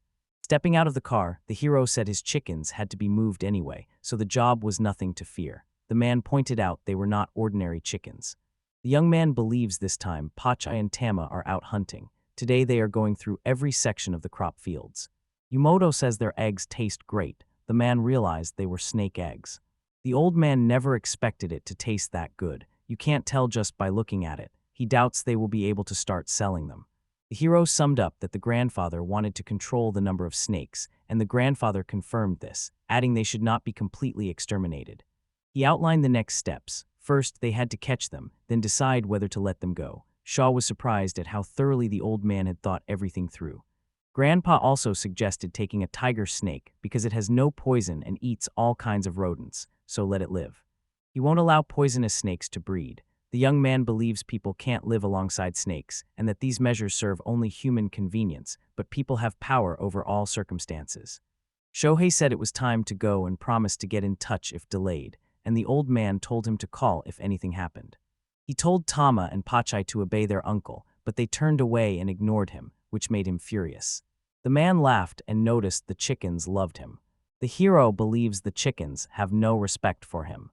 Yuma was sleeping on the car seat beside her. The other woman was leaning against the guy. He pulled her into a hug and told her she was very sweet. He patted her on the head and thanked her. Feeling fine now, he texted someone to say he was on his way. He took one last look at the chickens and told himself he was the boss here, even though he looked like he was about to cry. Pacha and Tama went to destroy eggs. Finding the eggs, Tama wanted to eat them. Remembering the old man, he decided to take them to him. Standing there, the hero waited as Ikawa and Rin pulled up and apologized for keeping him waiting. They headed into the city.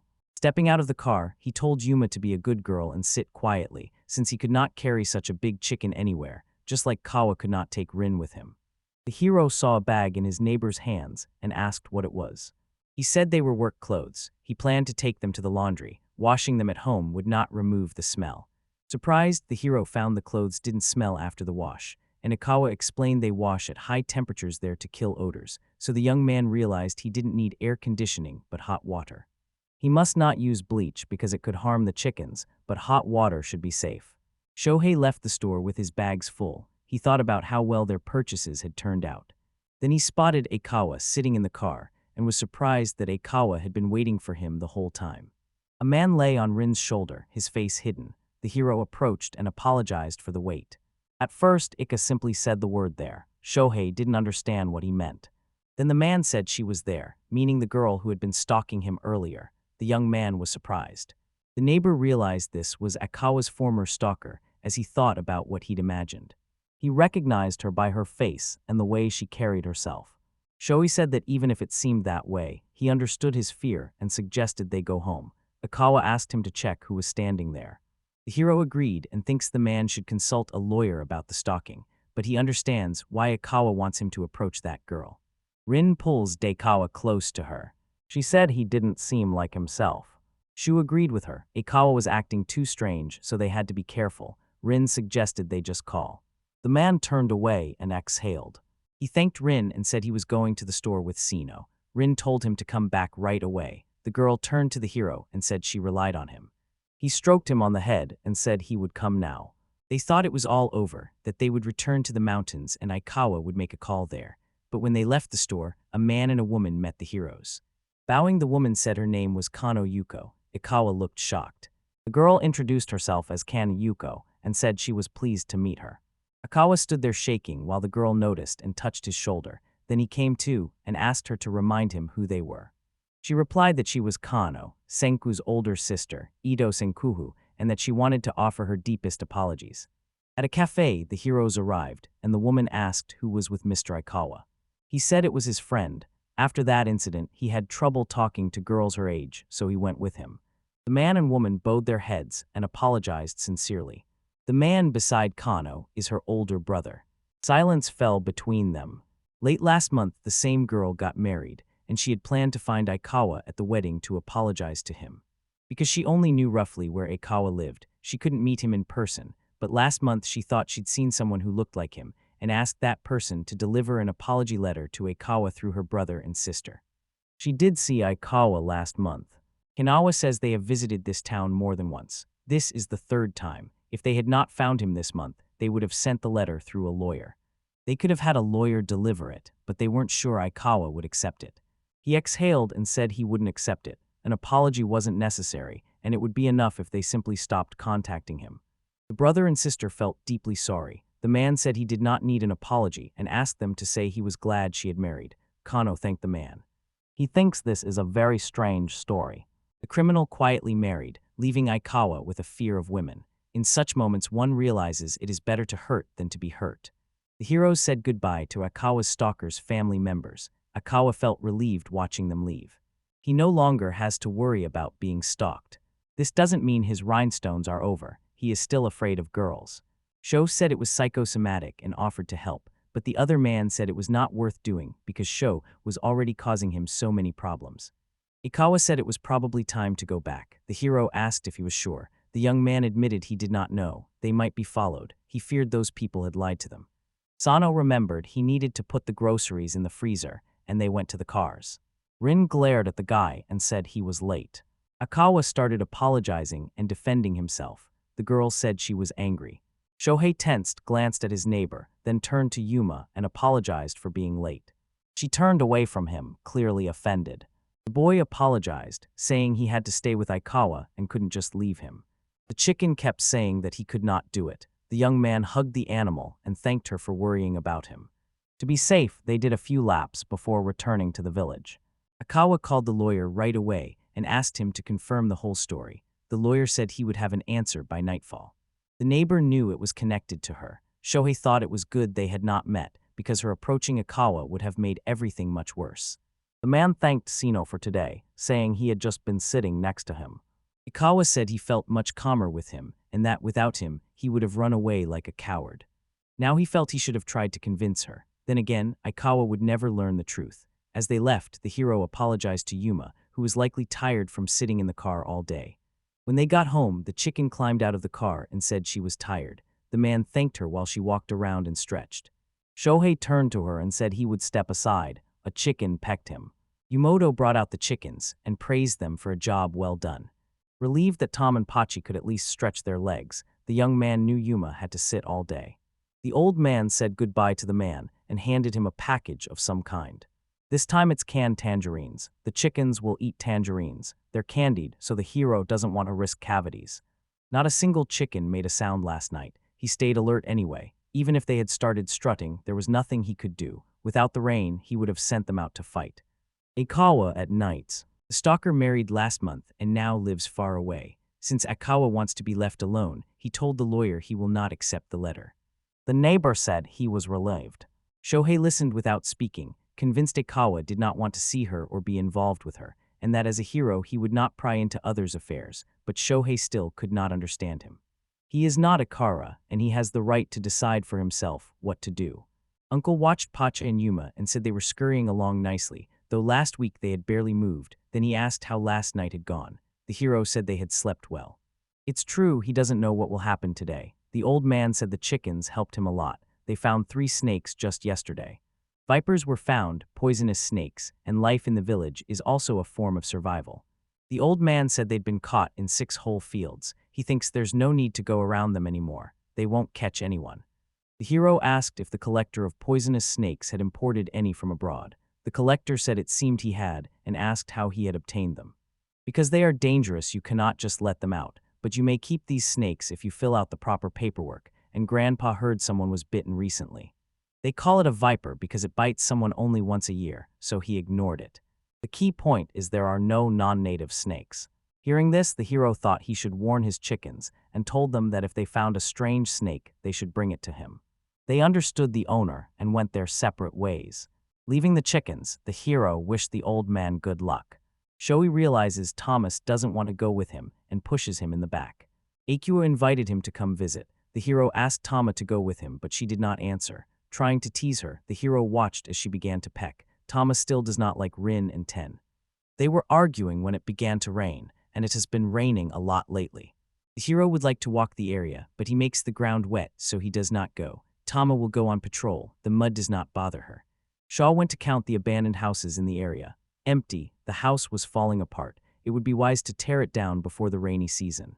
This also requires money, so he plans to talk to the headman about it later. The hero told Tama he would check out the house, and the chicken could roam the area for now. Though she didn't answer, Sano thanked her and realized that despite her harshness, she was actually kind. Doubting she was a tsundere, the hero watched as Toma began pecking his back and could not understand how she knew what a tsundere was. While inspecting the house, the hero received a message from Katsuragi, who sent a photo of a snake's tail and asked whether it was poisonous since Tatsuki seemed to have already eaten it. He could not see how the stump of a snake's tail would identify it. Writing to her, he said he would find the answer, and if he succeeded, reply late that evening. The snake invasion seemed endless. After finding nothing online, the young man decided to show the photo to his uncle, who would be picking up Pacha and Yuma soon. Yumoto, looking at the photo, said it was not immediately clear and feared that if it was a poisonous snake, the huge lizard might not come to say hello, adding that the girl could bring the stump to him tomorrow. Katsuragi nearly collapsed when the hero told her that Tatsuki could be poisoned. The young man understands her perfectly because his chickens have eaten poisonous snakes before and are fine. He considered visiting her tomorrow after going to Akawa. Laughing, he said he felt like Mr. Popular. Then he looked at his chickens and they stared at him with disapproval. They turned away completely. Shohei tried to reach out to Yuma, the only person who appreciates him. Sadly, she turned away, and the hero thought that at least Yuma would never abandon him. The young man realized he wasn't popular at all. The main thing was that the chickens weren't going crazy again. That was all that mattered. The next day, the boy brought the two girls, Tama and Yuma, to his uncle. They had a long journey ahead, but first they would wait for Narayama. Yamato asked Sano how he was doing on patrol. Sano said so far nothing had changed. They were walking toward the mountain. Katsuragi arrived unexpectedly, greeted them, and apologized for being late. The men greeted her as the girl handed the Magyar with a snake's tail. The old man said the snake clearly wasn't from here and asked to take its tail. The girl agreed and said she just needed to get rid of it. The uncle apologized to the lady for her long journey, and she began apologizing for not being able to help in any way. The old man walked away, the chickens wandered around the garden, and Tetsuki stood by the car. Sano and Mia sat on the veranda. Mia asked Sano about his plans for the day. Sano said he planned to go to the western mountain to see Mr. Aikawa. The girl observed that they often saw each other. The hero confirmed this and added that they went to the city together. Katsuragi lowered her head and said she envied them. Lovesick, she can't even speak to him. The young man realized she had no interest in him. She then asked about his plans for tomorrow. He said the most he would do was collect the headman's chickens. She invited him to lunch, and the hero finally realized she wasn't interested. The hero went to Aikawa with Pachi. He doesn't mind that she doesn't consider him her boyfriend. Katsuragi is cute, but he has no desire to flirt with her. He doesn't picture her as his wife in his mind. He can't imagine her at all. The hero asked Pachi to catch some crayfish as a gift for Rinton's visit. The chicken didn't answer. The young man assumed the heavy rains had swollen the rivers and that he couldn't reach it. Pachi said he would catch it. The young man looked at the animal and thought its teeth were very sharp. They decided to go back and catch it. Even with the strong current, he caught 6 of them in a short time. Wiping Pachi, the hero thought they'd first catch crayfish, then poisonous snakes. Walking along the road to Aikawa's house, the young man noticed his snakes. He said hello to Rin and Ten. Pachi had already gotten out of the car and was running toward his friends. The hero felt he had been rude for opening the car door without permission. Shohei asked the snakes if it would bother them for his chicken to peck at their insects, and they said it did not. Pachi stood motionless while Aikawa stepped out and greeted Sano. Shu began apologizing for being late. With Pachi, he had only planned to bring crayfish. Before he could say more, a chicken started pecking him. Apparently Pokey pecked him because he didn't like that someone wanted to blame him for being late. The hero handed over a bucket with a few crayfish, and the recipient thanked him for the gift. The men talked about the bad weather, but the main thing was that he was all right. Rin and Ten thanked Sano, but Pachi was indignant. The boy apologized in his head to Aikawa's animals because Pachi wasn't used to larger snakes yet. The neighbor said he would like to visit too, and the young man agreed, suggesting the day after tomorrow. Shohei invited Katsuragi to visit tomorrow. He noticed how popular Sano was. Turning away, he said the girl did not even consider him a man. Catching crayfish, Pokey watches the water. Seeing how few crayfish he caught, he gets very angry. Aikawa set out a luxurious table. The hero asked if he always cooked like that. Aikawa said he only did so when guests visited. The young man recalled that Aikawa had hunted before and planned to invite him to go hunting together when the season came. Aikawa says no one visits from spring to summer, so his skills are rusty. Almost no one climbs this mountain, and the young man thanked him for the treats. He said Sano had helped him a lot, so he didn't need to worry, and the man was very grateful to Sano for accompanying him to the city. Shaw said he was no longer needed in the city. When Aikawa said Rin liked Yuma, Sho realized they had become friends while waiting for them in the car in the city. They were probably having girl talk about being of different races. The young man is relieved that the whole story is over. Aikawa agreed, and now he can live peacefully with plenty of time each day. Please note there are empty houses here, and the animals need to be taken to the vet for vaccinations. Aikawa said their situation is special. These are the animals. The heroes had a good talk, but they never addressed his depressive thoughts about Katsuragi, since he had already forgotten her on the way to Aikawa. The hero took his Tama and Yuma from their grandfather. They spend 2 whole days clearing rice fields of poisonous snakes. If there are no snakes, that's fine, but if there are, the chickens will eat them. Not only do they kill those bastards, they also end up saving someone's life, it seems. Tomorrow, Pachi and Tama will go out on reconnaissance. Today, he and Yuma went to Katsuragi. The sky was covered with leaden clouds. It appears she specifically hires villagers to clean her mountain. Katsuragi met her neighbor and thanked him for coming. Holding a basket of peas, she didn't greet Tatsuki and went to help Katsuragi. Mia thanked him and said she'd make them some tea now. He was sitting on the veranda when Yuma came up to him. The hero told her she could go play. She bowed her head and met his gaze. Every day he strokes her head and they wash themselves, so her feathers are now very clean. Pacha and Tama are clean too. They use sand or water to groom their feathers. If they get dirty, he'll wash them. The man wondered whether they even needed washing so often. They didn't seem to complain, so everything was fine. Katsuragi came and apologized for the wait. The guy thanked her and bought her some rice cookies. Mia thanked him, said she would go cook, and asked him to wait. Yuma and Shohei were sitting together on the veranda. They were enjoying the Japanese summer. Katsuragi returned and apologized for being late. A cold soup she had prepared would be perfect for the heat. The food the guy started eating tasted very good, and the girl was happy about it. Mia offered the hero some green pepper. He accepted. Mia asked about the snake's tail. The hero said nothing was clear yet. She hopes it's just an ordinary snake. They sat quietly. Katsuragi was giving Yuma something special. The girl said she had lived here for over 2 years. She met Aikawa only recently. Although she'd heard a lot about him, she hadn't expected him to be so handsome. The hero understands her. Although the stalker problem is solved, Aikawa is still afraid to talk to the girl, and he thinks he would refuse if she asked him to help them get closer. Maya asked the man if he also found Aikawa handsome. The young man thought something was wrong with him and replied that he looked like an idol. Mia agreed with him and said her heart races when they are together. She told herself she cannot be the kind of girl who falls in love, even though he has such a pretty face. She is here to stop being silly. That's why she wants to keep her friendship with Aikawa intact. Yuma and Sano stare in shock, unable to understand what the girl is saying. She asks him not to misunderstand her, because she is not a yoi girl. She would be happy just to have them as friends. Friendship is wonderful. Shohei doesn't understand what she means. He said they visit one another. She asked him to tell her what they were talking about because it was probably interesting. The young man remembered that not long ago he had spent the night at his place. The girl approached him, waiting for details. She moved as close to him as she could and asked about their trip to the city.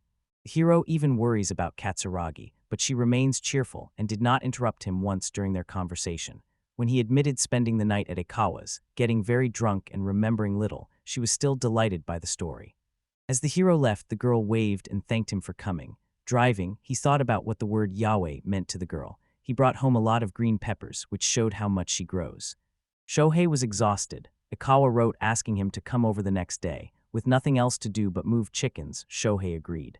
Aikawa will visit them tomorrow, so he decided to buy groceries in the village and also take Pacha and Tama to work. The young man decides to treat Aikawa to something tasty, not just meat. As a neighbor, he won't set the table, but he can manage with regular dishes. A poultry farm called him right away to ask if he wanted to try their new meat. They asked him to cook the chicken at home. The woman asked the man if he had eaten lunch. He said he had, and then he realized he should have waited and eaten at their place.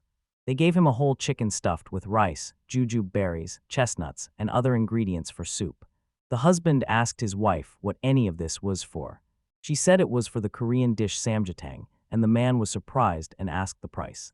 The man said he was only a review. The hero pointed out it would cost 1,000 yen. She told the young man not to worry. The chicken was unusual, and his opinion mattered to them. Shaw thinks he should bring a treat next time. He received a piece of paper with a recipe, checked the grocery store, and went to his uncle. A giant chicken surprised the children. Sano told them not to scream or she would peck them. The boys asked if they could touch her. The man agreed, but asked that they be gentler with her. The children were naturally surprised by Yuma's size, but they didn't snub him, and both adults and children in the village are tolerant. Sho arrived to pick up Paki and Tama Shajer. Sho praised them for their good work. An old man greeted the boy and asked permission to take some of the boy's vegetables. Yumoto approved and told him the chickens had found 3 eastern copperheads today, so he could take as many vegetables as he wanted. Sano was surprised by how many pests there were. The man handed the hero a huge basket of vegetables. Shaw knew he would have to cook now. He asked his aunt to show him how to cook. He said he had many green peppers at home, and his aunt shared a Chinese recipe and showed him how to use oyster sauce in cooking. The hero asked Pacha and Yuma to hunt tomorrow, but Tama approached him. After he asked what had happened, she asked about Aikawa, and he said he would come to them tomorrow. Tama said he would go to work. The man leaned in toward the other man's face and talked about Tama going to work. The hero thinks it's happening too fast. Tama has terrible, horribly sharp things. He understood everything. When he said Aikawa would visit, Tama immediately asked to work in Yuma's place. That showed how much she disliked Rin. He asked Tama if she truly did not want Rin to visit them. She began pecking at him. Sho shouted he understood, then said he and Pachi would go hunting tomorrow. Tama felt proud of herself. Sano asked Yuma if she was okay without a job. Leaning against the man to show agreement, she looked so cute to him, and with that the preparations for Aikawa's reception were finished. The next day he left Pacha and Tama in his uncle's care. After asking many people about the snake's tail, he still had no answer. Tomorrow he'll take the tail to a vet in Ease. I believe the vet's name is Komodo. It's raining hard, so Ren will be able to crawl more comfortably. The hero has prepared smashed cucumbers and stewed Chinese cabbage. The first course will be samjitang soup, and the second will be the Chinese dish he was taught yesterday. Working in the garden, the boys saw a car arrive. Aikawa greeted Sano and mentioned the northern weather, and the hero agreed with him. Rin and Ten stepped out of the car. Sho assumed they were probably cramped in the car. Aikawa said that was a problem, but Ten does not ride with them often either. The man asked Yuma whether Rin and Ten could catch bugs in her yard. The snakes said they wanted crayfish. The neighbors suggested they go to the river. Shohei asked them to be careful. It was raining heavily. Aikawa let Rin and Ten catch crayfish. The snakes began catching crayfish skillfully while the others watched from the shore. To the hero's surprise, they caught them easily. Aikawa told them he and Sano would stay home. They agreed and stayed in the water. Shohei doesn't know how many crayfish they can eat together, and even if they finish them all, it won't be so bad. At least there will be more fish.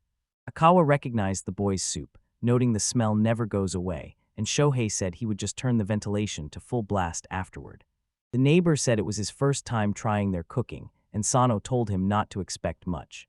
He should avoid setting the bar too high in his own mind. The hero finished the dish and named it Ding Sanxian. Aikawa noticed a delicious smell. It looked like only vegetables but still seemed luxurious. They chose to start eating, while Tan and Ren remained in the river. Aikawa thanked the man for the food. The hero opened the window and said the Korean and Chinese food smelled strong. A neighbor asked if he'd really bought samgitten from a poultry farm. The young man confirmed and said they were still testing the product. It seemed his fate depended on the review. The man said he liked Daisingxiant too. Lots of vegetables go well with rice. The guy agreed with him. I Kowao like the dinner, but the hero thinks this is not enough for hospitality. The neighbor asked about the hero's visit to Katsuragi yesterday. He confirmed it and said she had been lonely, so she invited him to come. Aikawa understands her. Living alone is comfortable but sad, so he sometimes invites him to his place. After that, he asked about those partly destroyed houses. The hero said he had completely forgotten them. If they weren't demolished, someone could move in, which would be bad. Demolishing them would require taking care of many things. He senses that tearing down houses is expensive, so they stay standing until they collapse. There seem to be many such houses here, and this worries him. He was told by Ika that he can ask his hunter friends for help. If they get permission to hunt in the area during the work season, they can help tear down houses. Shohei said that sounds fine, but they might accidentally shoot his chickens. They can only give access to the part of the mountain behind the house, so the only option is to forbid the chickens from going there, and since many hunters have no mountains to train on, he will open the north side of the mountain to them. The hero was surprised to find hunters without mountains. Aikawa explained they were licensed hunters who lived near the mountains and were worried about protecting their fields. Sano agreed it would be better to open the slope behind the house for them. It was hard to climb there, so Aikawa suggested they go through his mountain. His path was shorter, and he was sure the hunters would not mind. Before deciding, the young man wanted to ask the chickens. Aikawa agreed. The young man would also have to thank the hunter. Their help would be very useful to them. Uncertain how it will end, the young man still hopes for the best. After a long talk with Aikawa, it is immediately clear they are on the same wavelength. The man checked his watch and figured the chickens would arrive soon. He told Aikawa the chickens would arrive soon. The man knew Yamoto would bring them. They rushed out of the house. The young man thought they had a problem, Ten and Rin. Of course, Uncle wanted to see Ten himself, but if he saw Rin, who had kept her lower half hidden the whole time, it would be bad. They stepped outside and saw Yuma, and he asked her not to let Rin in and to call Tan because the uncle wanted to see him. Yuma tilted her head, looking at the boy as he repeated that Rin should not be allowed in, but Tan had to be brought. She answered what she understood, then ran to the snakes. The hero thinks he seemed to have explained it clearly. Aikawa was surprised she could understand it. Shu thinks ordinary pets wouldn't understand his speech, but his chickens are unusual. As Yuma walked to the river, the hero felt he was being overly protective of his chickens. Hearing an approaching car, Shohei and Aikawa exchanged a look. The neighbor said it was close and sighed softly with relief. Yumoto saw Aikawa and realized Aikawa had come to visit him. Shohei confirmed it and thanked his uncle for bringing the chickens. Pacha and Tama stepped out of the car and looked around. The old man asked about the girl, who usually stayed with the owner of the Western Mountain. The owner said she was working in the field. Aikawa said he came with his kite. The old man said he'd heard he had a huge one and asked where he was. Sano said Yuma had gone to look for him, so they'd probably be back soon. Pacha went to the owner. The man realized they were trying to calm him. He then asked them to come over so he could dry them. Yuma and Tan approached, and the man praised the chicken. A snake loomed over the headman. Yumoto recoiled, surprised by its size. Aikawa said it was his pet snake. He invited him over. The old man asked how many meters long it was, and the neighbor said he had not measured it but guessed about 4 meters. The uncle said it was heavy. The man agreed, and added that you can't carry something like that in your arms because his head alone weighs that much. Ten rested his head on Aikawa's shoulder while Aikawa stroked him, and Yamato noticed Ten was obedient and clearly loved Aikawa. Shohei has enough chickens, and they might help with his festival stall, and Sho asked whether villagers themselves run the festival stalls. The old man confirmed that, but most shopkeepers are different. Only elderly people live in the village, and they do not have the strength to sit behind a counter all day. If the neighbor remembers correctly, they will carry a palanquin at the festival. Uncle asked the neighbor to tell us if anyone will volunteer. Participation is voluntary, and no one will be forced. Yamato asked Shohei to help prepare for the festival. Shohei agreed and told Yamato to call him when he needed help. The elder decided to go home. He promised to tell the hero once he learned which snake the tail belonged to. The hero thanked him and said goodbye. After the headman left, Shohei and Aikawa exhaled. Aikawa said it was good Shohei had noticed the old man would arrive soon, and Shohei admitted it was his fault for getting carried away in the conversation. They remembered Rin, decided to call her, and the hero asked Pacha to go fetch her. After Aikawa left, Tama started pecking. It was clear she didn't want to see Ten and Rin. That showed how much she hated snakes. Tama was scary to approach. He called the poultry farm and thanked Matsuyama for the samjitan, said it was delicious but the smell needed some work, mentioned that Aikawa also liked the sir, and was told his comments would be taken into account and they would call him again later. On Saturday night, the hero was called, and the old man said it was a rattlesnake's tail. Yumoto verified everything and said she might not have been the one at all. The man thanked him, and he thought to himself that they don't live in Japan. He needs to tell Katsuragi this, but he doesn't want to alarm her. Police veterinarians say the businessman kept the poisonous snakes as pets. Why were they then released so carelessly into the nearby fields? The entrepreneur probably could not have predicted his death, but he still had to think about what would happen to the snakes after he was gone. The chickens could pet him to death, but they are not immortal either. These snakes were raised in a room and then abandoned, leaving you feeling sorry for them and worried about what will happen to his chickens. He shouted each chicken's name and said he would live a long time. They turned away and he thought it was cruel. Only Yuma pressed herself against him and he shouted her name and hugged her. Only she understands him. He always feels that way in moments like that. Pacha and Thomas should understand too. They ran up the mountain to vent their anger. Because of them, no animals remain near the house. He used to see raccoons and wild boars, but now they are gone. The hero saw movement in the bushes and froze. It was Pokey with a snake in his beak. The guy told him to eat him. Together, he and Yuma slowly walked around the fields, looked at the river, and checked the road. He understands they need railings for a fence, but since this is his territory, he must buy everything himself. Shohei warned a nervous Katsuragi about the snake's tail. Katsuragi called him and screamed into the phone, frantic about what to do now that it was a rattlesnake. The young man pulled the phone away from his ear to avoid going deaf and told the girl to calm down, saying she should stay close to Tatsuki and everything would be fine. It would barely help her with the snakes, so he suggested she persuade Tatsuki to look for them, and she said she would talk to him and thank him. Chickens help the hero, but he cannot send them to Katsuragi. It's Tatsuki's territory. No matter how much the girl wants it, the reptile will not let anyone interfere with his territory.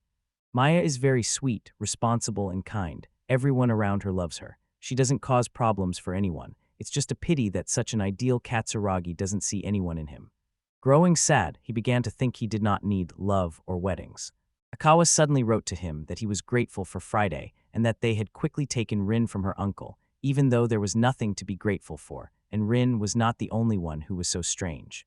The chicken's presence was helpful. In any case, he hoped they were thriving. The chickens had nearly finished all their assigned work. All he had left to do was wait for the rainy season to end. The chickens are still working, and the weather hasn't changed. It rained for half the week, and then there were cloudy days. In the mountains, it rained every evening, and the climate here is different from down below. Problems started when the chickens were on their last shift. While driving to the village to buy groceries, the hero remembered his chickens working in the nearby fields. He hadn't seen Pacha and Tama working for a long time. He thought about it and stopped the car. He saw the chickens working and noticed children there too. Watching, the hero realizes one more move will make Pochi's tail hit the child, and then it happens. That caused the child to fall into the water, and a woman screamed. Rushing to help, the young man asked about the girl's condition. She said she was fine and laughed. The hero felt relieved to hear her laugh. When the woman spoke rudely to the hero, he apologized for his chickens. She asked him whether he owned the chickens. Shohei confirmed everything. A stranger asks the boy what he was thinking when he left the care of those huge chickens. People know the chickens are there to kill snakes, but because of them, they cannot work in the field. Sano told them to stay away from them. Continuing to scream, she blamed them for her child falling into the water. Noticing Yuma's angry look, Shohei mentally asked her not to start pecking. The boy said it was his fault. He went over to Poki to play. The other children stood by him. They were at fault for not thinking about how long Poki's tail was. The girl hugged the chicken and apologized to him. She shouted that it didn't change the fact that he was dangerous. Shohei booed, said he was truly sorry and would listen to her words. He believes any reaction in these situations will be met with hostility. All he can do is bow his head to resolve the conflict peacefully. Yumoto then noticed how popular Pachi had become. Her husband stood beside him, saw the main character bowing to her, and asked what had happened. Shohei noticed they were a young couple, and the girl seemed to be explaining something to the guy. The man called his son Makoto over and told him to wash up, then suggested the main character do the same. Sano asked the boy to come with him. Yamoto and Makoto's parents were having a heated discussion while they washed up. Seeing this, the boy apologized to the guy, saying it all happened because he wanted to play with Pachi. Smiling at him, Shohei asked him not to approach Pachi while he worked from now on. At that moment, they saw Pachi, who had come to check on the boy. He came to visit Makoto carrying a girl in his arms. He simply stared at him. Still, his chickens are kind birds. The boys thanked the hero and said his mother seemed very nervous. One boy agreed and said that's what mothers are for. His chickens were huge. The boy asked if they would be sold at the summer festival and wants one too. Shohei walked up to the boy's parents. The woman bowed and apologized to the boy. Feeling nervous, he said he should apologize. Bowing his head, the man blamed their son. They were truly sorry because he had been helping them get rid of the snakes. Sano said his chickens were huge, even frightening. The most important thing is that their son wasn't hurt. Yumoto told the children the chickens were working and asked them not to come near. The birds were hunting poisonous snakes that had to be exterminated. It was dangerous here. Although the children understood the old man, they kept talking to Pacha and Tama. Sano said Makoto appeared unhurt, but his parents would still keep an eye on his condition. He also asked that the children be told to stay away from the chickens because they have very long tails. At first, everyone wondered if his chickens were normal, but the talk soon died down. In the end, even that girl was smiling. Mothers naturally worry about their children, and no matter how much you explain, they'll still be afraid of huge birds appearing on their land. Maybe the boy should go to village meetings too.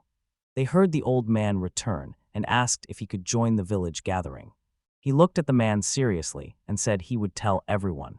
This should have been done long ago. The villagers treated him so well that he completely forgot about his chicken's quirks. He needs to be much more careful. One of the children asked Sano if they could play with the chickens. Sano said they could, but only after they had finished their work. He looked at the chickens, and then Yamoto said they were finished with work for the day. Children hurried to play with Pachi, Tama, and Yuma. After changing his clothes, Makoto wanted to play with the chickens. Someone said it was good to have children. The hero agreed, saying children were the flowers of their lives and had to be looked after. The boy didn't realize how much the children liked his chickens. You might say it was because he rarely went down the mountain. At first, the children were afraid of the chickens because of their size, but by the next day they were best friends. Children seem interested and ask every day where to buy these chickens. Unaware, the hero always returned to patrol the mountains as if nothing had happened. Yamamoto said that after the chickens finished working, the young man could let them play in the field with the children at least once a week. They would be happy. Shohei said it was a good idea since the kids liked the chickens and could let them out sometimes. Only once a week was too much. Hearing a girl scream, Yumoto and Shohei turned and saw a chicken with a snake in its beak. The old man recognized it as an island snake and told them to let it go back. The girl said she was very scared, then thanked Yuma. The uncle was surprised. He was afraid of the snake. She said a snake is still a snake and snakes are scary. She then asked Sano what he thought, and he agreed, saying his chickens catch not just snakes but vipers too. The children were startled to find vipers crawling on the mountain. Makoto wanted to know why the young man lived on the mountain. It would be better not to go down to them. He considered it. Sano said there were reasons for it, and that the hero would understand when he grew up, and although the hero wasn't sure he grasped Sano's meaning, the phrase felt right this time. Children are looking for chickens, and the hero noticed it. Yumoto said that at this pace, they will be called to school. Sano wants his chickens to run around the mountains in peace. Later, when the young man called Pacha, Yuma, and Tama home, the children became upset. Shohei asked the old man if they would come back tomorrow, and the man replied that they would not be working anywhere nearby. Calling out, he told the children they would come again tomorrow. They agreed and said goodbye to the chickens. Today he saw the chickens in a whole new way. Back home, the hero tells them that this was their last shift this week. They confirmed they want to work later. The uncle said they needed help from nearby settlements. That would give the chickens more work, but the old man couldn't afford to pay for it. He considered giving up because he wasn't sure his chickens wanted to work. They said they don't want to work and will not work. The boy was surprised. He'd assumed they liked playing with the kids, but Pacha and Thomas said they preferred the mountains, and Yuma said he liked Sano. Make it clear, he realized you had to seem to enjoy being with him. The hero watches Pachi and Tom trying so hard, even though they enjoy walking in the mountains. He asks to stay with them, but they turn him away and he feels like he is going to cry. That morning, the boy went to the old man. They greeted each other. The boy asked the man about work. Explaining the chickens were tired of her, he said the main thing was they should not crowd her and he would turn them away, and the man thanked him.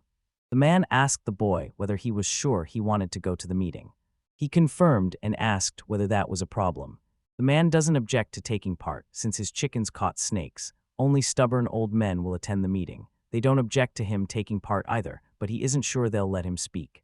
He is a stranger to them and will hear nothing good from them. He told him to prepare to be unwelcome, and if he cannot prepare, it is better not to go. The hero said everything would be fine and that he should visit them at least once. The meeting is Saturday evening, and they'll apparently talk over drinks.